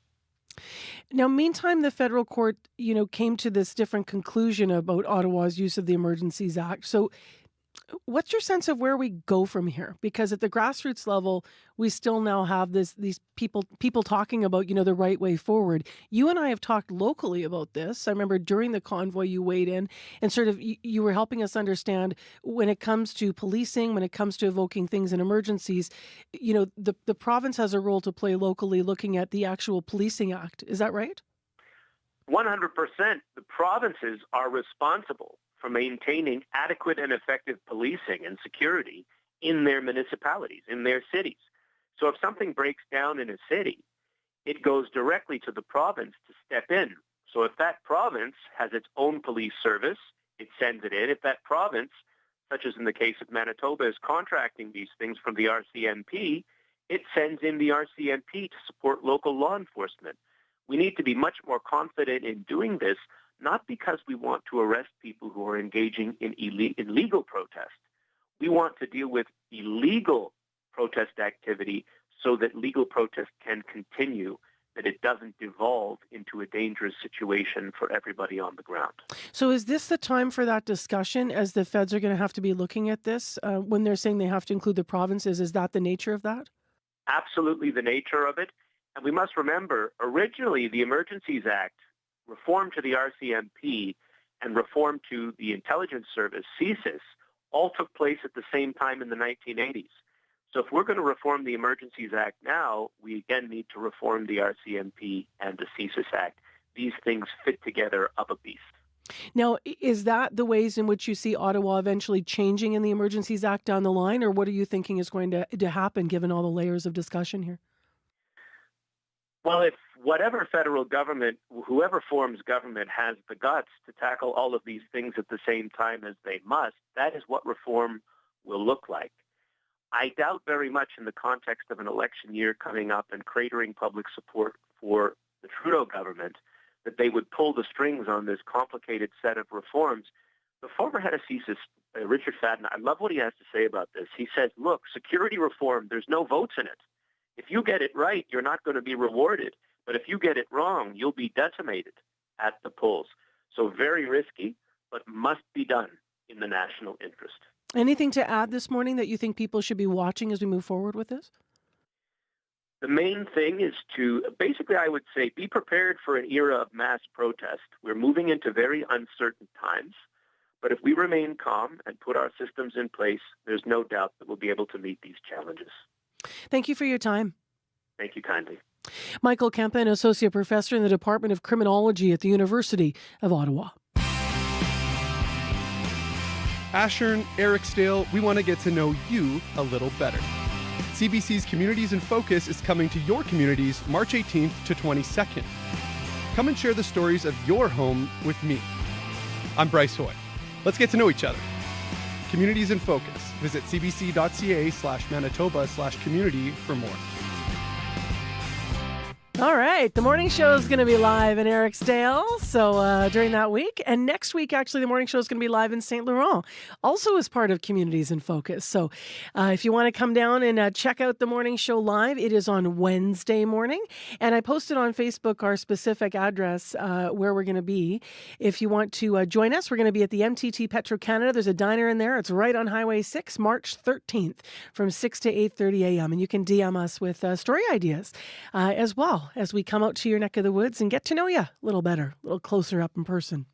7:23 a.m. is the time right now. It's -12, light snow and blowing snow in Winnipeg, a high of -9. We had about 8 centimeters of snow, by the way, here in Brandon, those 16 centimeters of snow falling yesterday through that system.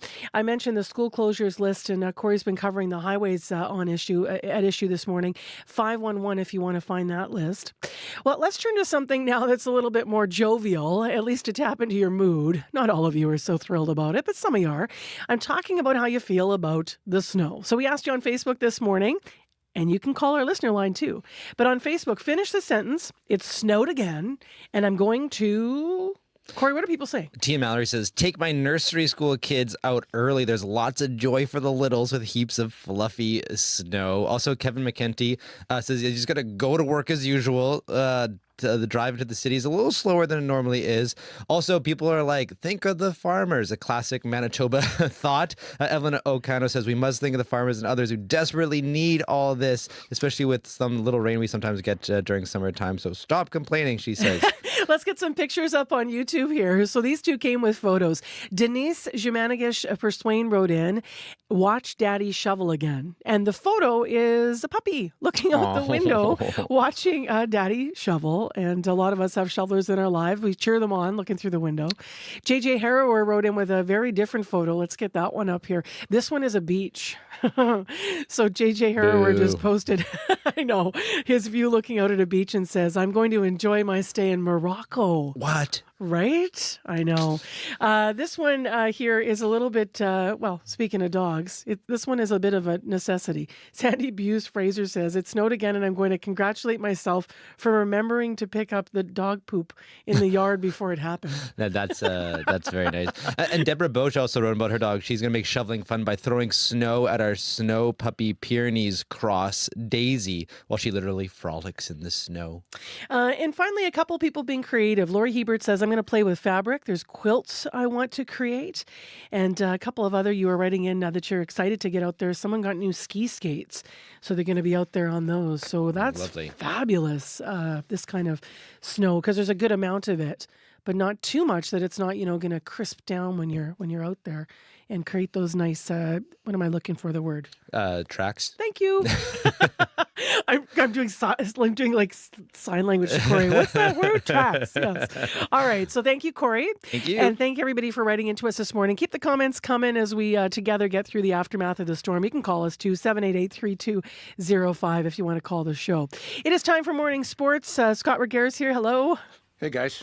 So March Madness is usually a basketball reference, but I think it fits well for hockey, too. Yeah, it does. With all the wheeling and dealing, Marcy, taking place ahead of tomorrow's NHL trade deadline.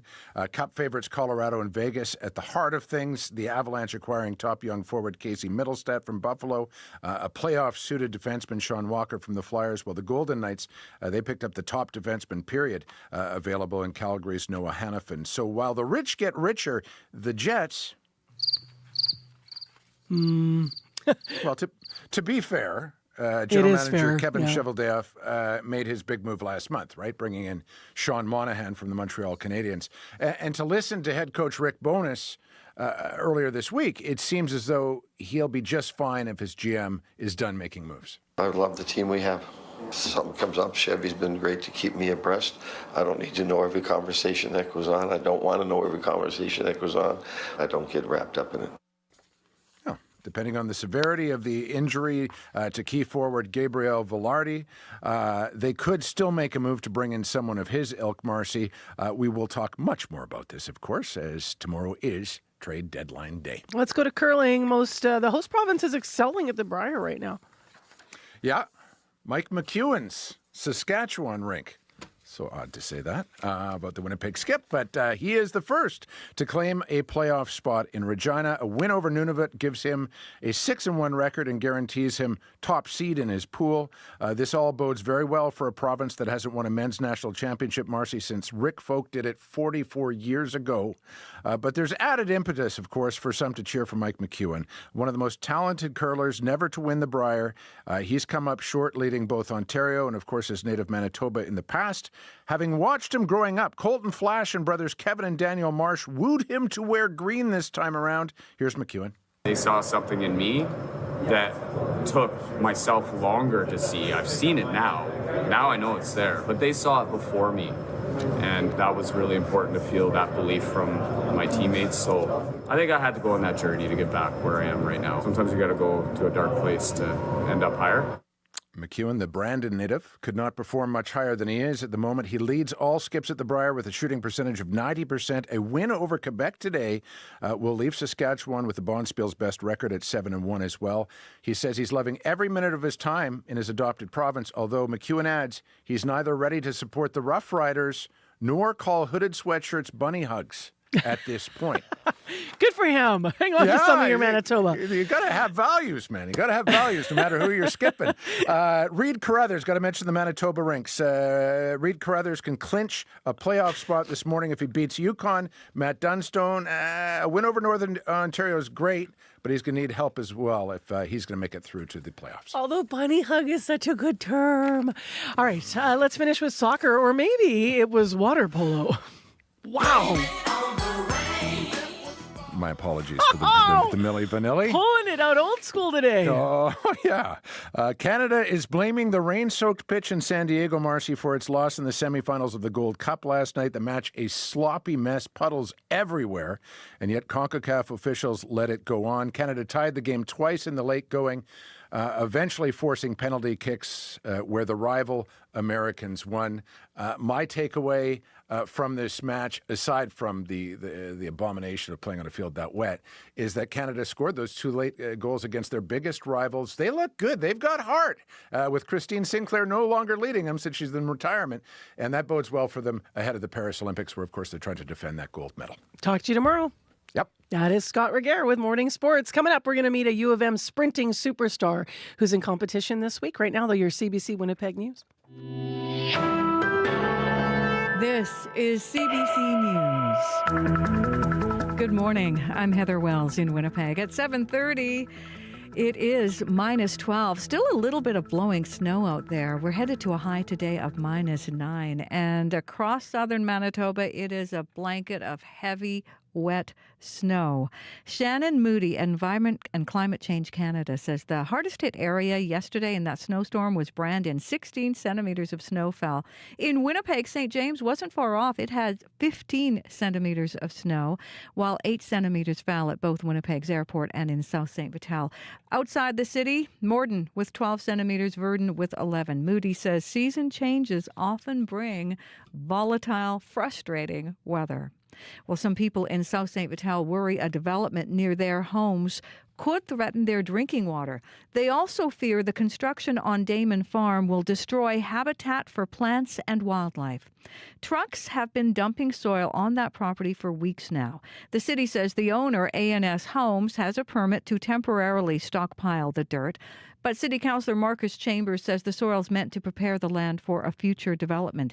Shelley Colleen lives in the area. She compares the Damon Farm land to the LeMay Forest directly east across the Red River. And you'll see the ducks as they're coming when they're migrating.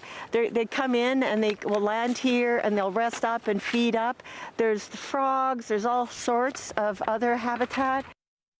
Councillor Chambers says a city naturalist gave the quality of the Damon Farm land a lower rating compared to the LeMay Forest. Some Winnipeggers with disabilities say they don't know what will happen to them since the people who usually help them are on strike. Dean Russell says 1010 Sinclair staff come in every morning to help him wash and brush his teeth, but they didn't show up yesterday. They're picketing for higher wages. Russell says many people in his building rely on those healthcare aides. The person upstairs has no family, so she can't even go to the bathroom by herself. Like, I'm lucky I can get to the toilet and back, but still, it's not easy, it's not comfortable, but I can do it if I have to, sort of thing. Other people, not so much. And you can hear more on this story coming up in this next half hour right here on Information Radio. The NDP government says it's asking questions about child welfare's role with a family who were murdered in Carman. A mother, her 3 young children, and a teenage niece were killed last month. The family says the teen had been in the care of CFS.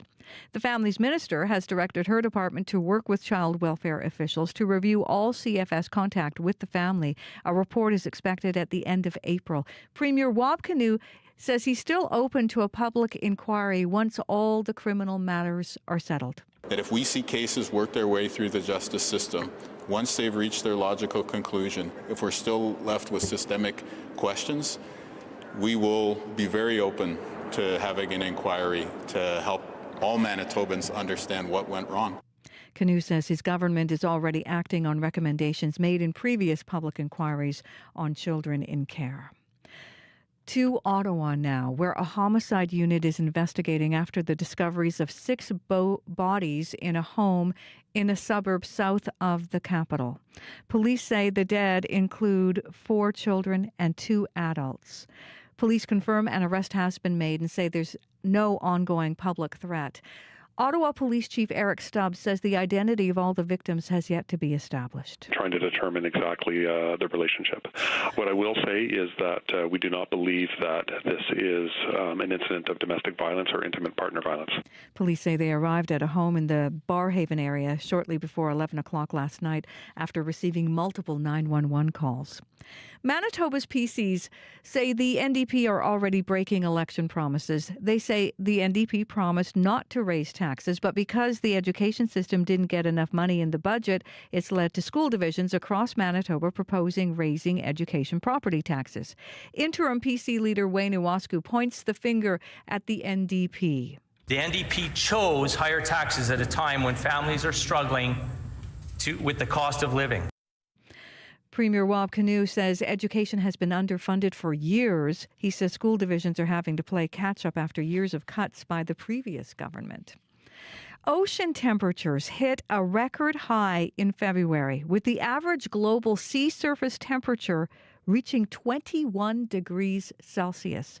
Carlo Bontempo is with the European Union Climate Change Service. February 2024 was the warmest February on record globally, but it's also important to contextualize this, and effectively the last 9 months now, each one of them have been at their own time the warmest month on record.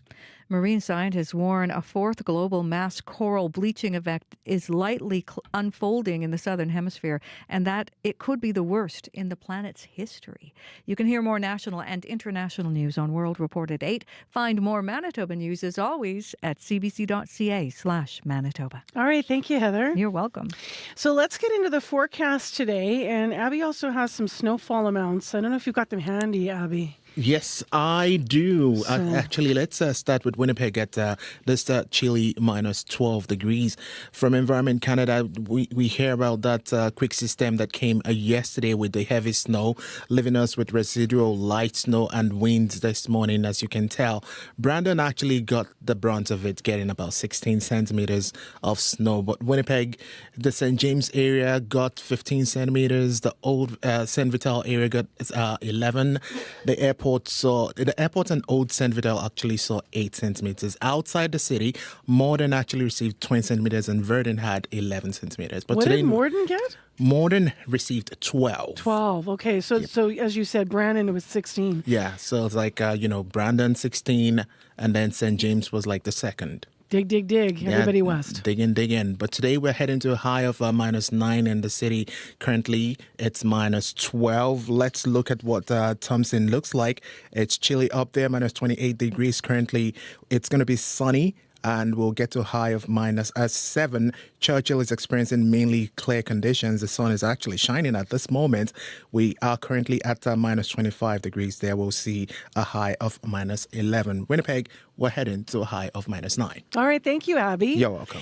Corey Funk, you have a little list there going on. Little list here. Yeah, the highways, a lot of highways closed in western Manitoba, so bear with me. But first, we're going to start with Highway 1 from the Saskatchewan border to Brandon is closed right now. That's the only section of Highway 1 that's closed right now. Highway 5 from the Saskatchewan border to Dauphin is closed. It also continues Highway 5 from Oka River to McCreary, also closed as well. And then Highway 5 from Highway 2 to Highway 1. So a number of sections of Highway 5 there. Highway 10 from Cowan to Dauphin is closed. And then again from Highway 10 from Moon Lake through Riding Mountain to Minnedosa, also closed right now. Highway 15 just east of Winnipeg, starting at the perimeter to just east of Enola, also closed right now. Highway 16 from Minnedosa to Highway 83. Highway 21 from Shoal Lake to Highway 259. Highway 42 from Shoal Lake to St. Lazare. Highway 45 from Highway 10 to Russell. Highway 50 from McCreary to Amaranth. Highway 68 from St. Rose to the Narrows. Highway 83 from Minneota to St. Clara. Highway 276 from St. Rose to Manipogo, and Highway 278 from Highway 68 to Highway 50. Those are all the highways that are closed this morning. And just because the other highways aren't closed doesn't mean that they're not treacherous, poor visibility. I'm looking at Manitoba 511 right now, particularly actually highways north of Winnipeg are being reported as pretty poor visibility right now in particular. So do look out for that. Here in the city, actually haven't heard of any major issues, but if there is something going on, give me a call on the CBC commuter line. I'll let folks know what you're seeing out there. That number 204-788-3093. I have 3 pages of school closures. This is the longest that I've had all winter. The new one, and it just came in, and this is often how you tell how bad the roadways are out there and the damage. When things start still to come in at like this hour, 7:39 in the morning, there's a lot of snow to get through. So Headingley buses are canceled today, but school is on. That's the new one. Parents are responsible for transporting students to and from school today. In addition, Franco-Manitoban School Division, École Saint-Lazare, École Jour de Plain Laurier, École La Source in Shiloh, and Aurèlement in Saint Laurent all closed today.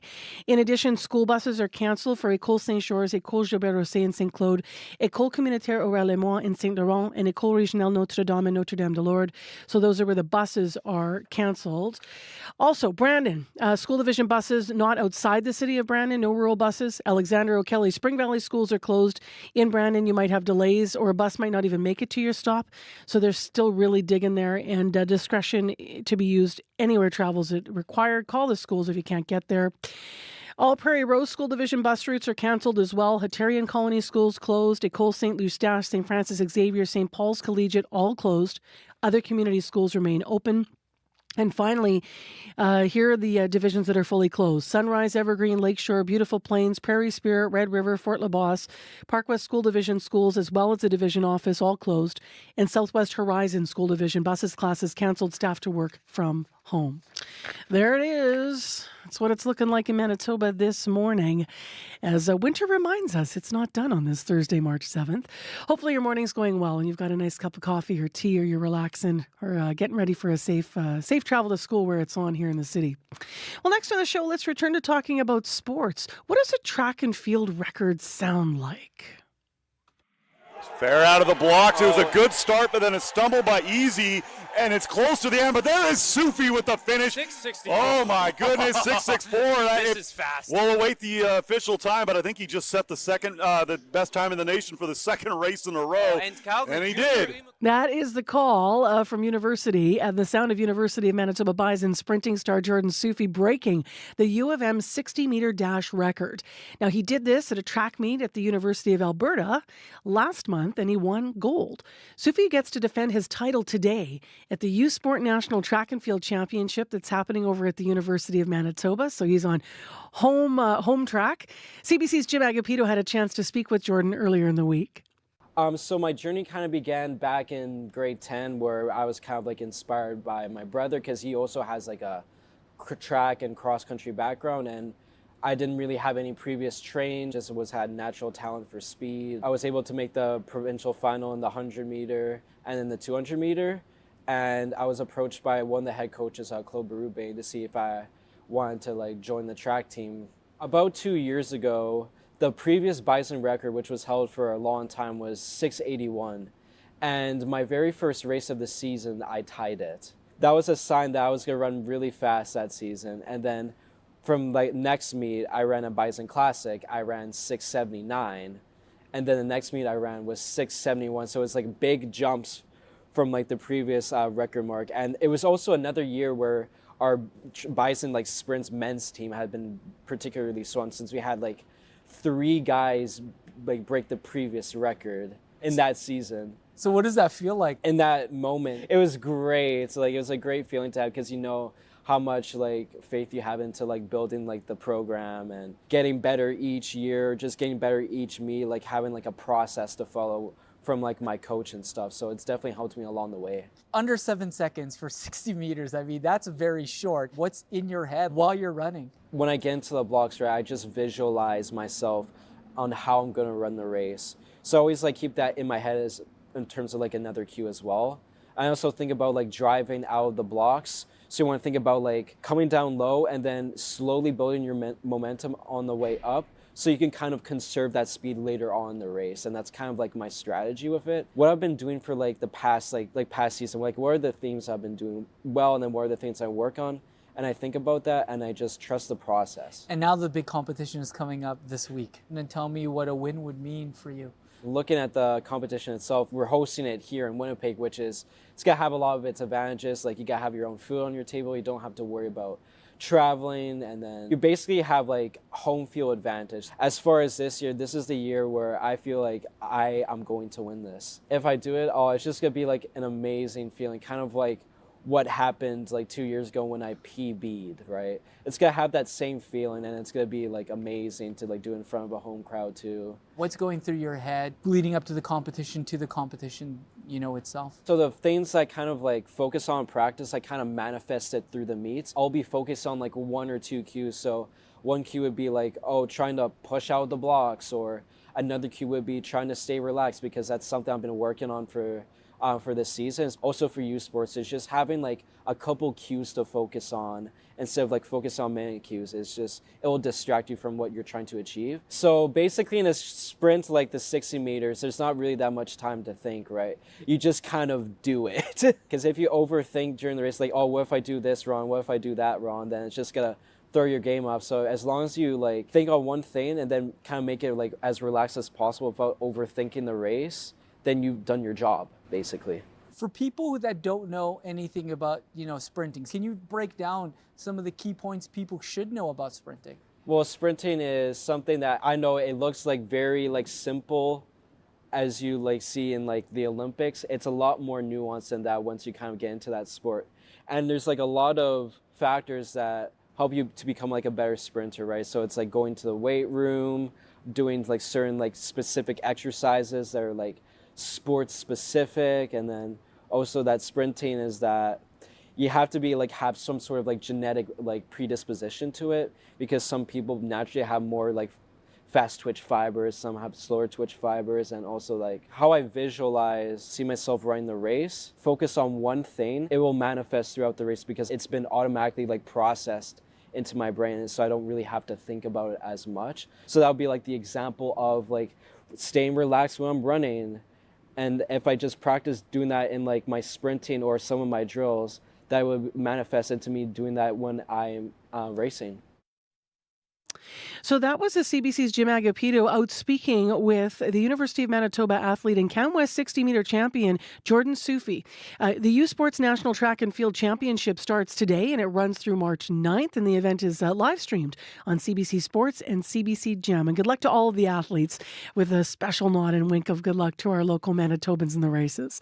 It is 7:46 a.m. on 89.3 FM, and still ahead in this half hour of the program, I want to mention that we're going to be talking more about the 160 healthcare support workers who are on the picket line over strike wages, who support some people who live with disabilities in the community. So we're going to talk about the fact that while they're off the job, how are the tenants being cared for? We're going to speak to one man who is one of those tenants who needs round-the-clock care about what has happened in his life since this strike action began. So that's in a few minutes from now. Right now, though, a little bit of music. We wanted to build on the Billboard, specifically Billboard Women in Music Awards. They happened last night in L.A. in advance of International Women's Day. Carol G was honored as Woman of the Year. This is her tune, Provenza.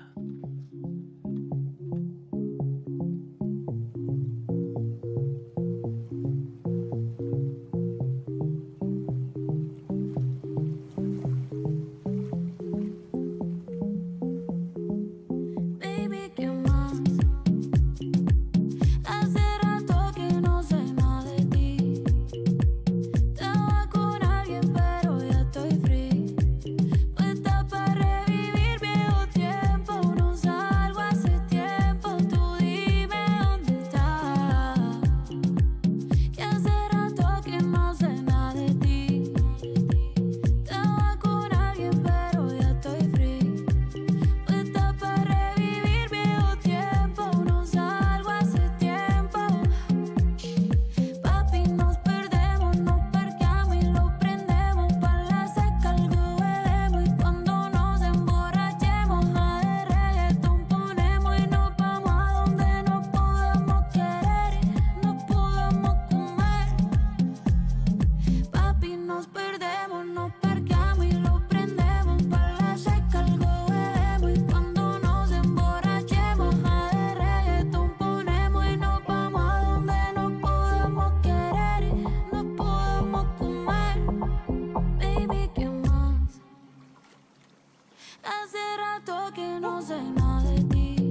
hierba. Ponle la juca pa' que se disuelva. La química todavía se conserva y yo te lo hago rico para que vuelva. Aunque mañana me voy, aprovechame que aquí estoy. Puesta pa' ti, por eso te escribí. Baby, ¿qué más? Hace rato que no sé nada de ti. Estaba con alguien pero ya estoy free. Puesta para revivir viejo tiempo. No salgo hace tiempo. Carol G with Provenza, honored as the Woman of the Year last night at the Billboard Women in Music Awards in LA. Tomorrow is International Women's Day, so we're going to hear a lot more music and stories from women in our community here in Manitoba tomorrow in the program. Right now it is 10 to 8 on 89.3 FM, 990 AM or on the app or YouTube. -12, light snow still falling, loads of school division cancellations and closures as well as highway issues. cbc.ca/Manitoba for those lists this morning. Well, let's turn to a story that's in the news today. It's day 2 of a healthcare support workers strike, and workers with the 1010 Sinclair building walked off the job just after midnight yesterday. CUPE, the union that represents the workers, say healthcare aides make less than others across the WRHA. 1010 Sinclair is supportive housing for about 100 people who are living with disabilities. Many of the tenants rely on workers to get them up and out of bed every day. But with staff on strike, support staff is sporadic, they say. Nolan Smith is with us to talk about it. Nolan is quadriplegic and relies on workers around the clock. He lives at Focus One. That's a branch of 1010 Sinclair. Good morning, Nolan. Good morning. Thanks for having me. Thanks for being with us. So what kinds of supports or assistance, just to get a sense of this, do you access in a 24-hour period? From, getting up in the morning, bed baths 4 days a week, and then 3 days a week I get showers and a bowel routine. And, from there, people are helping me with lunch, cleaning, getting into bed, and getting into bed in the afternoon for naps if that's something that I feel is necessary. Anyway, so those are some of the bare bones of the services I receive. And how, since the strike started just yesterday, how has your level of care already been affected, or what's it been like for you? Certainly, it's been affected. I did have staff show up to our unit yesterday. I think there was 3 units that I'm aware of that didn't receive service at all. Like nobody showed up. So I was able to get up, have a shower, and kind of have a normal morning routine. And then, I kind of sat around and wasn't really sure what to expect for the rest of the day. But I did have staff to get me to bed, and there were people to help me and others here in the building. But as I said, others went without service. How has 1010 Sinclair communicated to yourself and other tenants about what's going on? There's been sporadic communications, about the strike, but I, by and large, I was hearing about it mostly from those going on strike. So, we received information, about the strike, but really not much more than just that. How critical is it for staff to understand your care needs? For the staff coming in, you mean? Overall, how critical is this? It seems like a silly question. Obviously, you've outlined, that it's imperative to your life. But I'm just wondering whether or not, there must also be relationship built with staff. So even if a staff member is going to change during this time, that could also affect you, I guess. Oh, absolutely. This morning, I'm hopeful that care is coming, but like I said, with units not receiving care at all yesterday, I truly don't know if someone is coming in this morning to get me out of bed. And what does that make you feel like this morning then? Vulnerable beyond words. I've spent time in the surgical intensive care unit, and everything in between in terms of care. But to live in a shared care model facility where, the consumers or the tenants should be coming first, certainly feeling last place, defeated on some fronts, but it's unnerving to say the least. And I have supports, and some people in my similar situations to myself, they don't have the supports, and also they actually literally don't have a voice. What do you mean by that? They literally don't have a voice. What have you been? Some people in care are nonverbal. Some people are on ventilators. Some people have GI tubes, and they require more radical care than. And in terms of communicating their needs, they don't have the skills that I do to move my mouth, to have people move their hands and feet to do the things that I need done in a day. There are literally people that are entirely at the mercy of who shows up. And well, you've been helping with giving voice. I understand that you reached out or went to the health minister's office last week. What did you say to them, and what was the response? Yeah, I outlined my cares and concerns personally about the strike and the way that the interruption of services will affect my life. But I also made it clear that, that there are well over 100 tenants who will be out of service. And I was desperate to have the story heard from someone who can make a difference. Was there a response yet? Sorry, was there a response from the health minister's office? Yeah.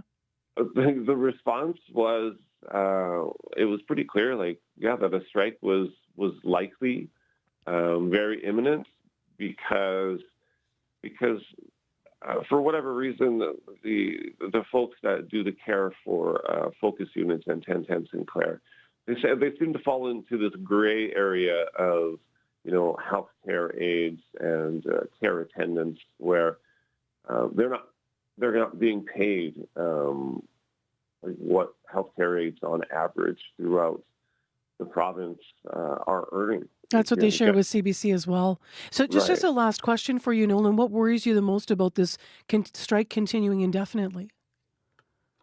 The ramifications it's going to have on, the physical health, the mental health, the psychospiritual health of those who need care, and not just people coming in the door every day, but ongoing quality care that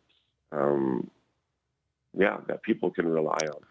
Really appreciate you being on with us on CBC this morning. Thank you. Thank you so much. Appreciate it. Nolan Smith is a quadriplegic, lives at a branch of 1010 Sinclair, which is a nonprofit supportive housing facility for people with disabilities. The WRHA, in a statement to CBC, said that, quote, the leadership at 1010 Sinclair, who has the sole responsibility of bargaining, with their employee union, end quote. CUPE then, or the Canadian Union of Public Employees, represents the healthcare support workers. So we'll stay on top of this story. You can read more online. Heather Wells is in with headlines. Good morning. Well, some people in South St. Vital want a developer to stop dumping soil on property near their homes.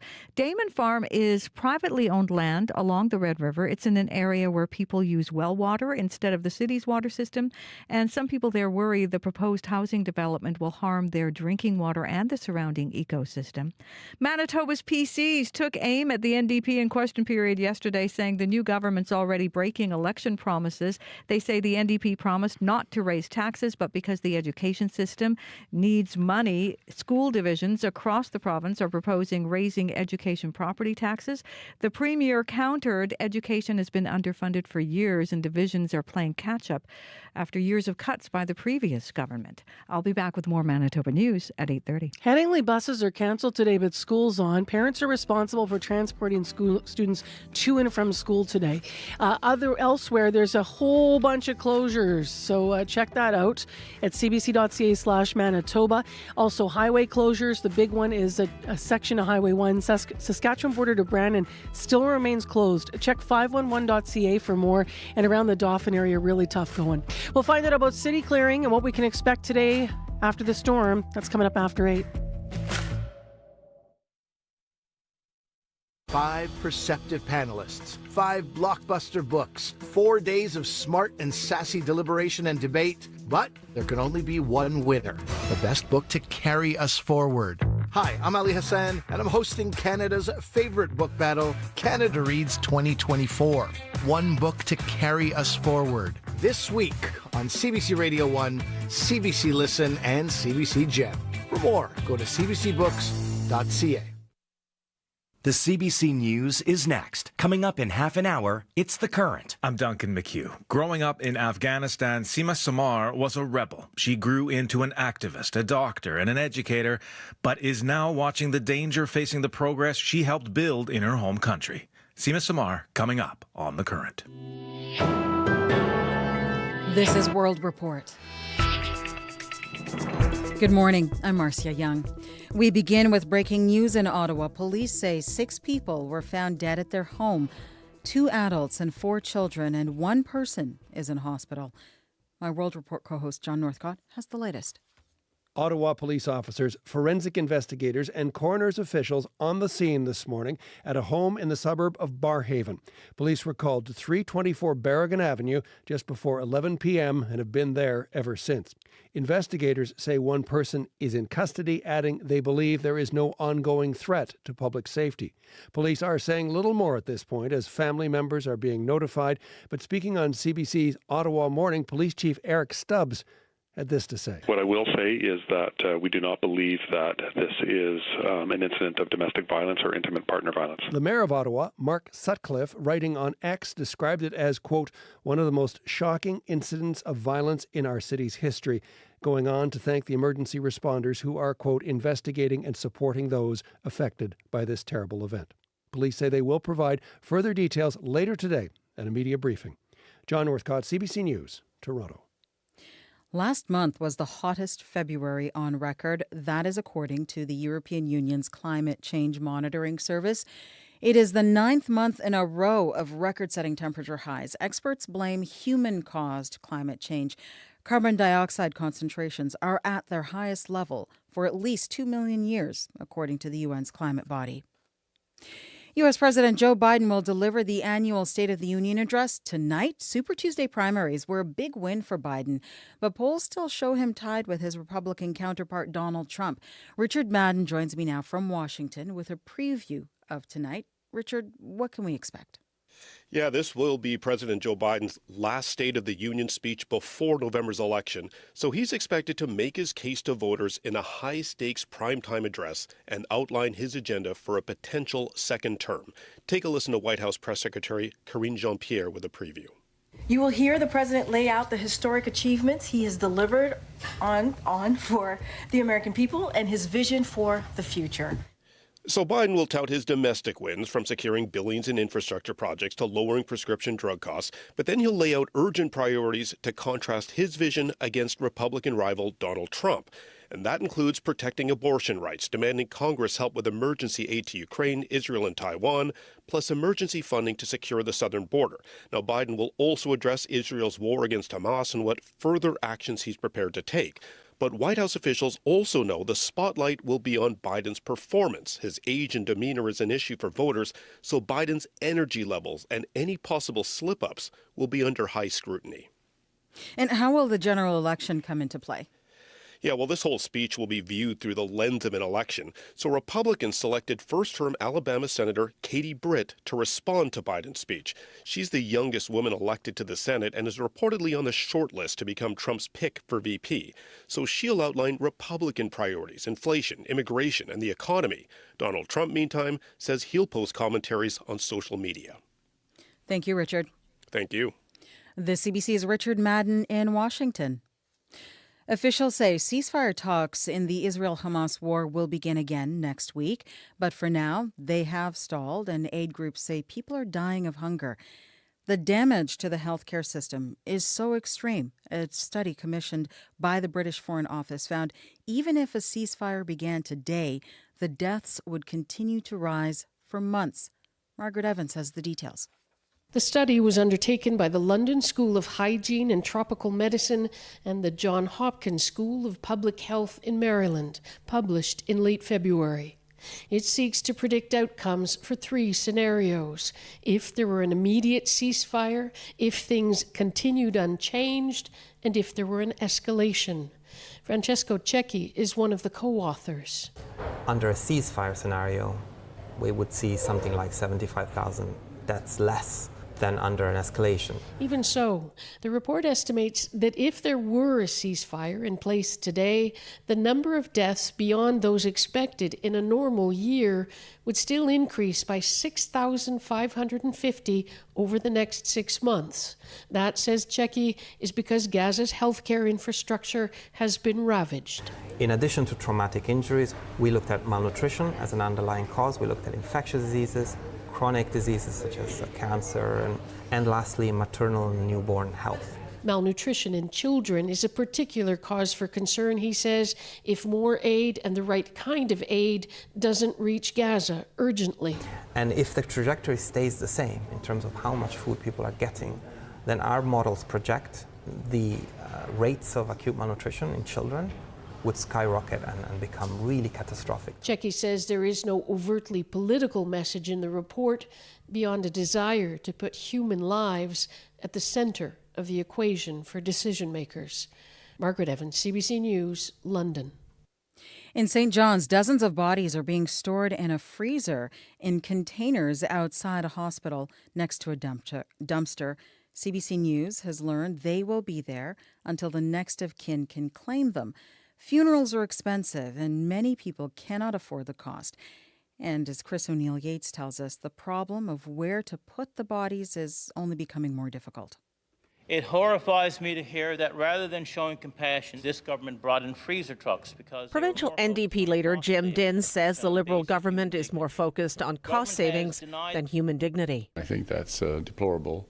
PC leader Tony Wakeham feels the same. When you think about a family having to make a choice about not being able to bury a loved one because they can't afford it, I think the government has a responsibility to help. There are no common grave sites where unclaimed or unidentified remains can be put to rest. 4 of the 28 bodies fall under the authority of the chief medical examiner. The others remain unclaimed on hospital property, stored in 4 large freezer units behind a bright green dumpster. Anybody with any compassion would find it disturbing.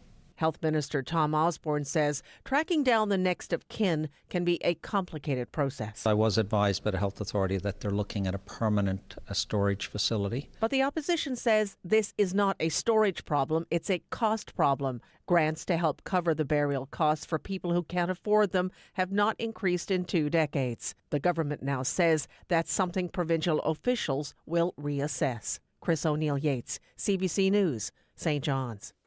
A new bald eagle nest along a Toronto waterway is creating buzz among bird watchers and wildlife enthusiasts. Conservationists are hopeful the birds will stay. They're asking the public not to disturb the nest. Patrick Swadden has the story. Jules McCusker couldn't believe his eyes when he came across a bald eagle nest near his Toronto home in December. Well, the first thing I thought was that it wasn't possible. The Toronto and Region Conservation Authority confirming to CBC News that this is the first documented bald eagle nest in Toronto. Scientists saying it bodes well for the region's biodiversity. The bald eagle wasn't historically doing very well. It was endangered for a long time. John Sparrow, lead bird keeper with the Toronto Zoo, says this was largely due to the hunting of eagles in the early 20th century and pervasive use of an insecticide called DDT, later banned in the 1970s. The bald eagle population was once on the precipice of extinction. It's a sign that an ecosystem is healthy when we see bald eagles returning to it. While others say it's a good omen. It's a very sacred bird to us. Duke Redbird is an Ojibwe elder with the Urban Indigenous Education Center. He says the bird represents so many good things: honor, honesty, charity, and life. Let's hope that the little eaglets that are hatched this year as a result will just spread their joy around Toronto. Although both Sparrow and the TRCA say any major disturbance can cause them to abandon that nest, and the first 3 months are critical to nest building, laying eggs, and raising small chicks. A caution to Torontonians: if you know where they are, let the birds be. Patrick Swadden, CBC News, Toronto. Billboard is celebrating women in music ahead of International Women's Day tomorrow. Last night in Los Angeles, Karol G was honored as Woman of the Year. Baby, come on. I said I That is Provenza from Karol G's Grammy Award-winning album, Mañana Será Bonito.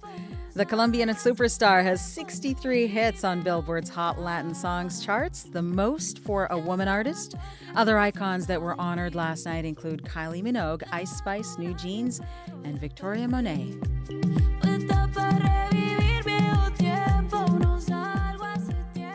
And that is World Report. I'm Marcia Young.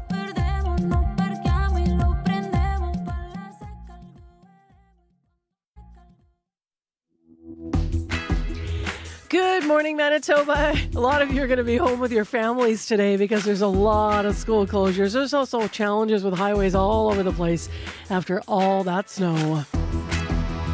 So we're going to talk this half hour about picking it up and where we're at with the snow clearing in the city of Winnipeg. We'll talk to the Winnipeg Manager of Streets and Maintenance, Michael Cantor. He will join us this half hour. There are crews out and about. They have been since early this morning. Then we'll get the wider picture on what happened in this province as we look at the snowfall amounts and also what might be coming next. So stay tuned. Is all about the weather. You're listening to 89.3 FM, and right now let's go to Morning Headlines with Heather Wells. Good morning.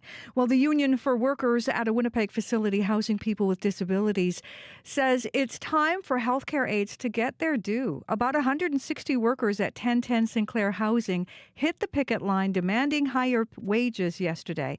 They say their pay's only gone up 1.75% in the last 8 years.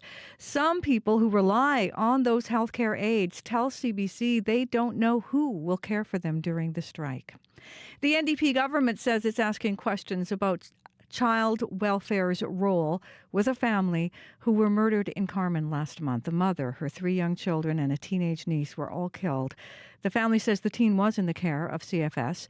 The Families Minister has directed her department to work with child welfare officials to review all CFS contact with the family. And the Premier says he's still open to a public inquiry once all the criminal matters have been settled. I'll be back with more Manitoba News at 8:30. Thank you, Heather. You're welcome. Well, 1986, I still have vivid memories of the storm. There was a big blizzard, and the radio announcer said that there was no school in the River East Transcona School Division. And I thought, woohoo! I'm staying in my PJs. Couldn't drive anywhere. I remember me and my mom, we headed out, trudged over the snow, going to Kmart to get some supplies. I don't think it was open. There's a lot of kids that are going to be in that position today across the province. So here is one final time the school closures list because of the snow and the storm yesterday. Here's what's closed. Sunrise, Evergreen, Lakeshore, Beautiful Plains, Prairie Spirit, Red River, Fort LaBosse, as well as Park West School Division and the Park West School Division office. Southwest Horizon School Division, but staff there assigned to work from home. Prairie Rose School Division, bus routes are cancelled. Hutterian schools are closed. So are École St. Eustache, St. Francis Xavier, and St. Paul's Collegiate. Other schools, community schools, remain open. Brandon School Division, no buses in the rural areas. Alexander, O'Kelly, and Spring Valley schools are closed.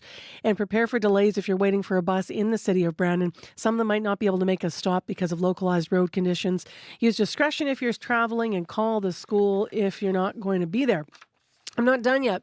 All Headingley school buses are canceled today. Schools are open, though. Parents responsible for transporting the students to and from school today. And finally, in the Franco-Manitoban School Division, École Saint-Lazare, École Jour de Plain, École La Source, Aurel Lemoine, all closed, and school buses are canceled for École Saint-Georges, École Gilbert-Rosset, École Communautaire Aurel-Lemoine, and École Régionale Notre-Dame. Woo! That's a big list. Abby is in now with a look at the weather today after that storm. Right now, Winnipeg, it's a chilly minus 12 degrees with light blowing snow. The wind is expected to ease up throughout the day, and then we'll be reaching a high of minus 9. In Brandon, it's currently minus 13 with drifting snow we see right now. Currently, we will get to a high of minus 8 today. Up in the north, Thompson and Churchill both at minus 25, Gimley's at minus 10, Steinbach at minus 14, and Morris at minus 27. Winnipeg, we're heading for a high of minus 9. Thank you, Abby. You're welcome. Corey Funk. One more list, and then we're done. There's highway closures. The biggest issue right now, Highway 1 from Saskatchewan border to Brandon is closed right now. Highway 5 from Saskatchewan border to Brandon as well is closed, as well as the section of Highway 5 from Oka River to McCreary and the section of Highway 5 from Highway 2 to Highway 1. Highway 10 from Cowan to Dauphin also closed closed, and then it's also going south from there, Moon Lake to Minnedosa through Riding Mountain, also closed right now. Highway 15, just east of Winnipeg from the perimeter, running to north, just east of Enola, also closed right now. Highway 16 from Minnedosa to Highway 83, Highway 21 from Shoal Lake to Highway 259, Highway 42 from Shoal Lake to St. Lazare, Highway 45 from Highway 10 to Russell, Highway 50 from McCreary to Amaranth, also closed. Highway 68 from St. Rose to the Narrows, also closed. Highway 83 to Minneota from Minneota to San Clara is closed. Highway 276 from St. Rose to Manipogo, and Highway 278 from Highway 68 to Highway 50 also closed right now. Here in the city, actually, haven't heard too many issues. Got a call from a couple of cyclists. Morgan says the bike lanes on Assiniboine as well as Westminster are unpassable right now, about 2 feet of snow or so. I guess not quite 2 feet, but you can't bike on them right now.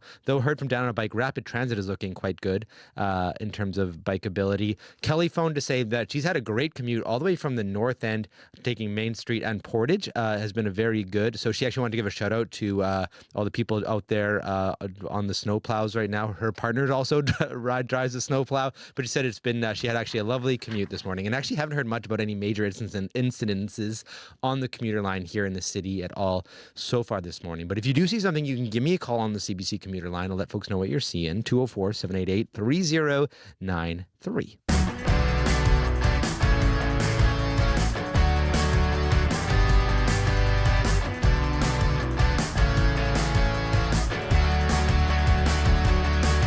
8:16 is the time. Well, Kelly's right. There are a lot of hardworking snowplow operators and crew out this morning. Let's find out what the rest of the day is going to look like here in the city of Winnipeg. For cleanup, Michael Cantor is with us live on CBC, Manager of Streets and Maintenance for the city of Winnipeg. Good morning. Good morning. Thank you for having me. So how busy have you been over the last 24 hours? This fell hard and fast, didn't it?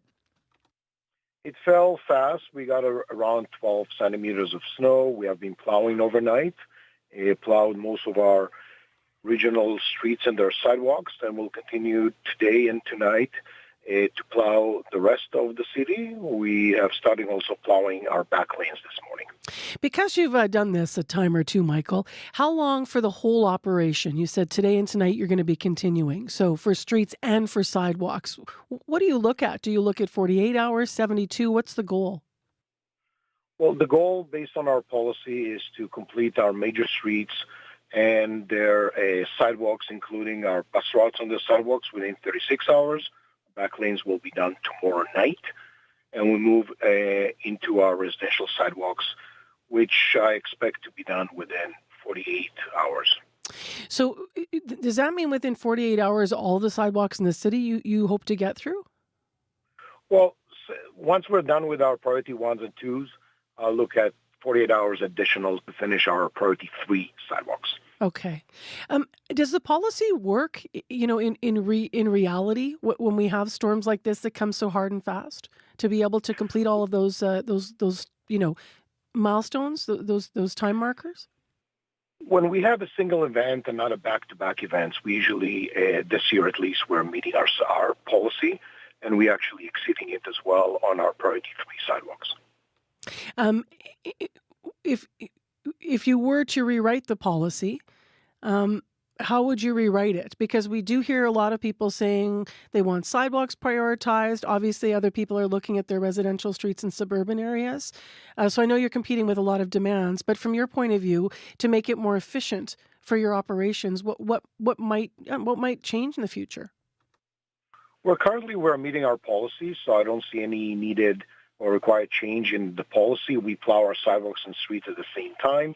Then we move to our priority 3s, plowing their sidewalks. As for priority 3 streets, it depends on the event. This event, I'm not too sure we'll have to do that. Mother Nature might take care of it next week with the warm weather. Okay. When's that decision made that you're going to stop plowing because the temperatures look like they're going to melt some of it? Well, we'll have to see their conditions in a couple of days. Currently, we are concentrating on our higher priority first, and in 48 hours, we'll look at our residential streets. If we can avoid plowing them, we will. But we'll see. The call will be made in 48 hours based on their condition. How many pieces of equipment do you have out already? Is the whole fleet out? All the fleet that needed for this type of operation, we have mostly truck plows and sidewalk machines.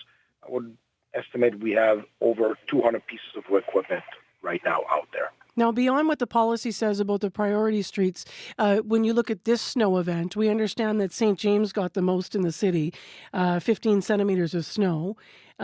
Do you also look at that after a snow event for where you're going to put crews out? Well, usually we're divided by zones and areas, and we go out and plow, whether you have 5 centimeters or 12 centimeters or 15, they're being done at the same time. So St. James had 15. I know Island Lakes had 10 centimeters. South St. Vital was 8. Winnipeg Airport was 8, and Old St. Vital was 11. How's it been for you, this snow event, compared to previous ones we've had? Well, this one is relatively straightforward. It's a short event. You have one dump, not over many hours. So once it's done, we go out and plow it. So it's really a straightforward event. All right. Anything to add for people? Obviously, reminding them to be careful out there, as you know they're going to be working around crews. Yeah, just slow down and stay back and stay safe from our equipment. All right. Thank you very much for your time this morning. Appreciate it. Thank you for having me. Michael Cantor, Manager of Streets Maintenance for the City of Winnipeg, outlining how they're going to be cleaning the streets and sidewalks over the next 36 hours. And then, of course, another 48 hours after that to really get to all of those sidewalks and such. Call us if you're seeing something in your neighborhood, 788-3205. Whether you're going to shout out a neighbor that's helped you out with shoveling. We always have the Good Samaritans out helping. Or whether or not you, like the last caller, wanted to shout out some of those early morning snowplow crews that are working hard in the city. Last week, Terry O'Reilly demonstrated how a construction worker got into a sticky situation. Strong enough to hold this man suspended in midair. This week, find out how an ad agency made something gross smell glorious. Kathy's gotten used to the smell of lingering garbage in her kitchen. Seeing is believing. The power of demonstration commercials, Part 2 on Under the Influence, Thursday morning at 11:30, 3:30 p.m. in Newfoundland, and on the CBC Listen app. Time right now is 8:22 a.m. on 89.3 FM, 9:90 a.m. on the app, or on YouTube. And YouTube gets a special bonus this morning because you're about to see some cute photos come up. So let's start there. We asked you this morning on Facebook to finish this sentence. It snowed again, and I'm going to. And we asked you to finish the sentence. So let's begin with Tim Stevenson, who sent us a picture. He said, throw some shrimp on the Barbie, which he could do. But first, he's going to have to clear a whole bunch of snow off the top of it. That's the photo of the barbecue with tons of snow on top of it. So Tim's here in the city of Winnipeg, maybe in one of those neighborhoods that got the most snow. I was mentioning St. James getting walloped the worst. Frida Zizek writing in and sending a picture of her dog. So cute, with a little snowy beard. Frida says, I'm cleaning my dog's beard after she had fun in the snow. Makes me happy to see so much fun in the fluffy snow, her out there frolicking around. And finally, one more picture here. Barb Anders said, I'm going to hide out in the workshop and I'm going to make some sawdust. And Barb sent a picture of what she creates. So this beautiful, just lovely flower, woodworking. It's obviously woodworking carving, but it's a flower. Just gorgeous with a little hummingbird, it looks like, coming to greet the petals and get some nectar. So just really lovely. So thank you guys for the photos, those shared on Facebook. Got a couple more comments here that came in as well. It snowed again, and I'm going to. Dean Merrick says, make lots of snow angels. Mandy Whelan says, enjoy the brightness it brings. I agree with that, actually. There is a bit of a bonus there. And shovel again. C. Kelly DeVoe says, walk the snowy trail behind our house in Pinawa. It is a leg day, she says. So she's working out her legs, and then she's going to shovel later, she says. Walking is first. Kathleen Noel Black says, just get up and carry on. Tracy Lynn says, I'm going to scream. Yeah. Joyce Shaw says, be happy for the blessing and moisturize. Kevin Myers is brewing a latte. Dana Gordon's going to say, I told you so to all the people whining about the weather who were rejoicing in the ridiculously warm temperatures and lack of snow during the dead of winter. It's true, Dana. It is March 7th, so this shouldn't be surprising to us, though we all got fooled. Caitlin Hepburn says, I'm going to take my kids tobogganing. Liz Kroom says, be happy for the farmers who need the moisture. Alfred Lesko says, deal with it. Sean Travers says, shovel again. Peter Harvey's planting seeds in trays and dreaming of gardening. Tracy Max pulling out the snowshoes and partaking in a little outdoor therapy. And finally, it snowed again. And we asked you to finish the sentence. It snowed again, and I'm going back to bed. That is Dan Tuga this morning, heading back to bed. I think a lot of people feel like pulling their covers over their heads. It is 8:25 a.m. Let's turn our attention to a bigger picture look at the weather. We did have this mild winter with very little snow on the ground, and I think over the weekend we thought in Winnipeg at least we dodged the worst, and then all this snow. So where'd it come from? Scott Kaler is President and Chief Scientologist at WeatherLogics. Hi, Scott. Hi, Marcy. And I'll correct you again, scientist. Did I do it again? I guess it's because it's WeatherLogics. I keep saying Scientologist. Man, no problem. Man. Sorry. It's like I'm a rookie, even though I've been sitting here for 20 years. Did we expect this much snow in the city last night? Yeah, Winnipeg got pretty much exactly what was expected. WeatherLogics, we measured 12.6 centimeters up till this morning, and we were expecting 10 to 15, so things worked out pretty much just as planned. And obviously more in other parts of Manitoba when you look at snowfall amounts. Yeah, I took a look around. We don't have a lot of good measurements to go off of, but I did see in Brandon 15.6 centimeters, and a lot of reports just anecdotally sounds like broadly, 10 to 20 centimeters throughout the province, with probably the highest totals around and north of Winnipeg, and then also South Central and the Brandon area. Where did this system come from? This system developed in Montana and Wyoming on Tuesday night, and then it pushed northward into the Dakotas yesterday and started to spread snow into Manitoba on Wednesday morning, and it reached the Winnipeg area by the afternoon hours. So it was pretty fast moving, but very intense yesterday afternoon, and that's why the snow piled up so quickly. We just heard from the city of Winnipeg about their clearing operations. One of the things they were talking about is now looking ahead to see when the temperatures will improve, because if Mother Nature helps, some of the snow could melt, and that affects what they choose to do for operations. So what are we expecting the days ahead for temperatures?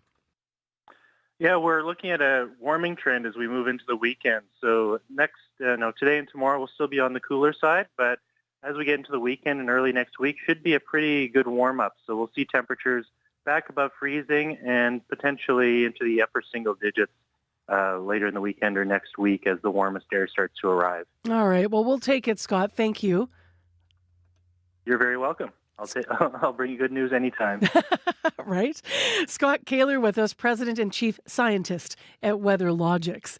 It is 8:27 a.m. And one last time, let's just have a look at the roadways today. I know that your morning commute is probably coming to the close of, you're probably arriving at work for the 8:30. You're on the road. You know what's going on by 9. But for the rest of the day, you might want to keep in mind that there's some very, very challenging areas of the province. Corey's had one of the longest lists that I've seen. Mm-hmm. So let's just remind people what is closed this morning, Corey. Yeah, and that list actually just got a little bit shorter. So a bit of good news. All morning, Highway 15 from the perimeter to just east of Enola has been closed. That is now open.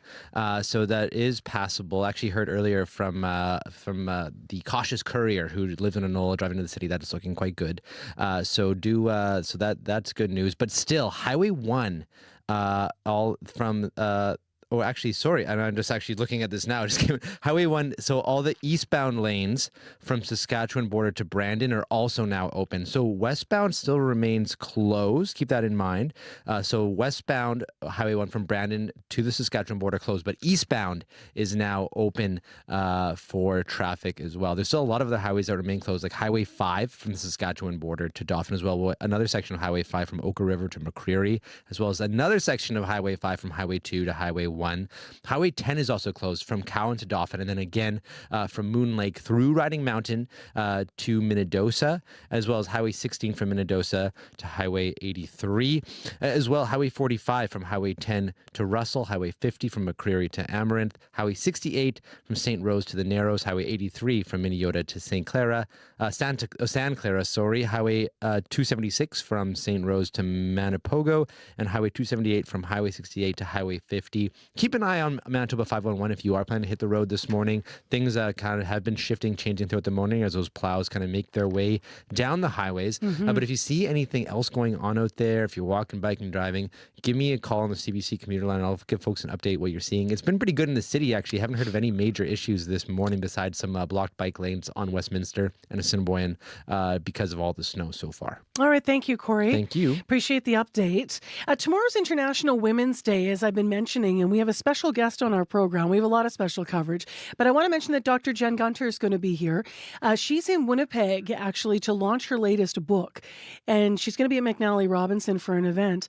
But she is the author of the Vagina Bible, the Menopause Manifesto, and this latest book is called Blood, the Science, Medicine, and Mythology of Menstruation. It was just launched in January, but she's going to be in Winnipeg. She was born and raised here, did her medical degree here, and she's gone on to find a lot of success with her books, and really a lot of women fans of her work. So she's going to be joining us on International Women's Day for a discussion tomorrow as she launches the book here in Winnipeg. I'm Marcy Marcusa, and your CBC Winnipeg News is next. This is CBC News. Good morning. I'm Heather Wells in Winnipeg. At 8:30, it is -12. Still some residual light snow and a little bit of blowing from yesterday's storm, but we will see the temperature climb to -9 today, mostly cloudy through the day. Some Winnipeggers with disabilities say they don't know what will happen to them since the people who usually help them are on strike. Dean Russell says 1010 Sinclair staff come in every morning to help him wash and brush his teeth, but they didn't show up yesterday. About 160 healthcare aides are on the picket line. They say their pay has only gone up 1.75% in the last 8 years. Russell says many people in his building rely on the healthcare aides. The person upstairs has no family, so she can't even go to the bathroom by herself. Like, I'm lucky I can get to the toilet and back. But still, it's not easy, it's not comfortable, but I can do it if I have to, sort of thing. Other people, not so much. Winnipeg Regional Health Authority staff checked with Russell yesterday afternoon, but he says he is still in the dark as to what will happen as the strike goes on. Some people in South St. Vital want a developer to stop dumping soil on property near their homes. Damon Farm is privately owned land along the Red River. It's in an area where people use well water instead of the city's water system. Bill Lopuck worries a proposed housing development will harm his drinking water and the surrounding ecosystem. This will never be recovered if that soil is put on this property. We want the dumping stopped. We want the soil removed. The soil comes from the University of Manitoba's nearby Southwood Circle development. The university says it got permission from the property owner, A&S Homes, to stockpile soil at Damon Farm.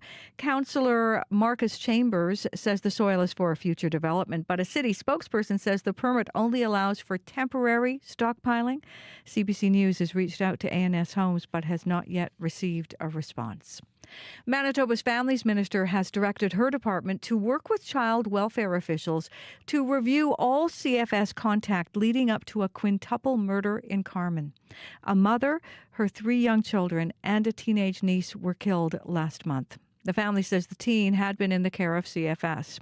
The minister expects a report on the case by the end of April. Premier Rob Canoe says he is still open to the possibility of a public inquiry. If we get to the point where even after verdicts are delivered and decisions are rendered, that we have questions about systemic failures, the system failing kids, then we will move ahead with an inquiry. Canoe says his government's already acting on recommendations made in the previous public inquiries on children in care. Meanwhile, to Ottawa, where a homicide unit is investigating following the discovery of 6 bodies in a home in a suburb south of Ottawa. Police say that the dead include 4 children and 2 adults. Police confirm an arrest has been made and say there is no ongoing public threat. Ottawa's police chief, Eric Stubbs, says the identity of all the victims has yet to be established. Trying to determine exactly the relationship. What I will say is that we do not believe that this is an incident of domestic violence or intimate partner violence. Police say they arrived at a home in the Barhaven area shortly before 11 last night after receiving multiple 911 calls. Manitoba PCs say the NDP are already breaking election promises. They say the NDP promised not to raise taxes, but because the education system didn't get enough money in the budget, that has led to school divisions across Manitoba proposing raising education property taxes. Interim PC leader Wayne Iwascu points the finger at the NDP during question period yesterday. The NDP chose higher taxes at a time when families are struggling with the cost of living. Premier Rob Canoe says education has been underfunded for years. He says school divisions are having to play catch-up after years of cuts by the previous government. It is the first documented bald eagle nest in Toronto. A new bald eagle nest along a Toronto waterway is creating a buzz among birdwatchers and wildlife enthusiasts. Jules McCusker couldn't believe his eyes when he came across the bald eagle nest near his home in Toronto. The first thing I thought was that it wasn't possible. The bald eagle in Toronto has been endangered for a long time, largely due to the hunting of eagles in the 1900s. Conservationists are hopeful these birds will stay and are asking the public not to disturb the nest. Many are excited about what this means for the region's biodiversity. You can find more news updated throughout the day. Just head to cbc.ca/Manitoba. All right. Thank you very much, Heather. You're welcome. Those nests are something we take for granted, at least around the province, where we see a lot of those sightings. In Winnipeg as well, you can see them nesting. It is 8:35 a.m. Big thanks to our news department, Aaron Broman, Megan Ketcherson, and Heather Wells out there. Our live team, Abby Adeyemi, Brad Lillies, and Corey Funk. Speaking of which, Corey. Highway 1 westbound from Brandon to Saskatchewan border is closed right now, but you can go eastbound from the Saskatchewan border to Brandon, as well as just recently opened Highway 15 from the perimeter to just east of Vanilla is also now open. Keep an eye on Manitoba 511 for a lot of those other details about lots of the closed highways, particularly in western Manitoba. Abby? Winnipeg will see a high of -9 today. Brandon will see a high of -8. Thompson and Churchill both at -25. Steinbach will see a high of -8, and Morris will see a high of -8. This weekend, we're returning to the single digits. Nice. Sometimes I forget we're on television, like on YouTube now streaming, so sorry about that late in the show yawn, everyone. It happens. I bet a lot of people are feeling that way. Something about the snowy weather, right? Just makes you a little sleepy. Well, I hope you have caffeine to get through your day if you need it.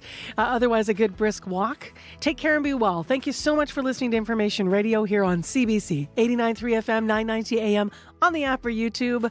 Remember, next local programming from noon to 1 on Radio Noon, and then on Up to Speed from 3 to 6 this afternoon. The Current is coming up next. Have a good one.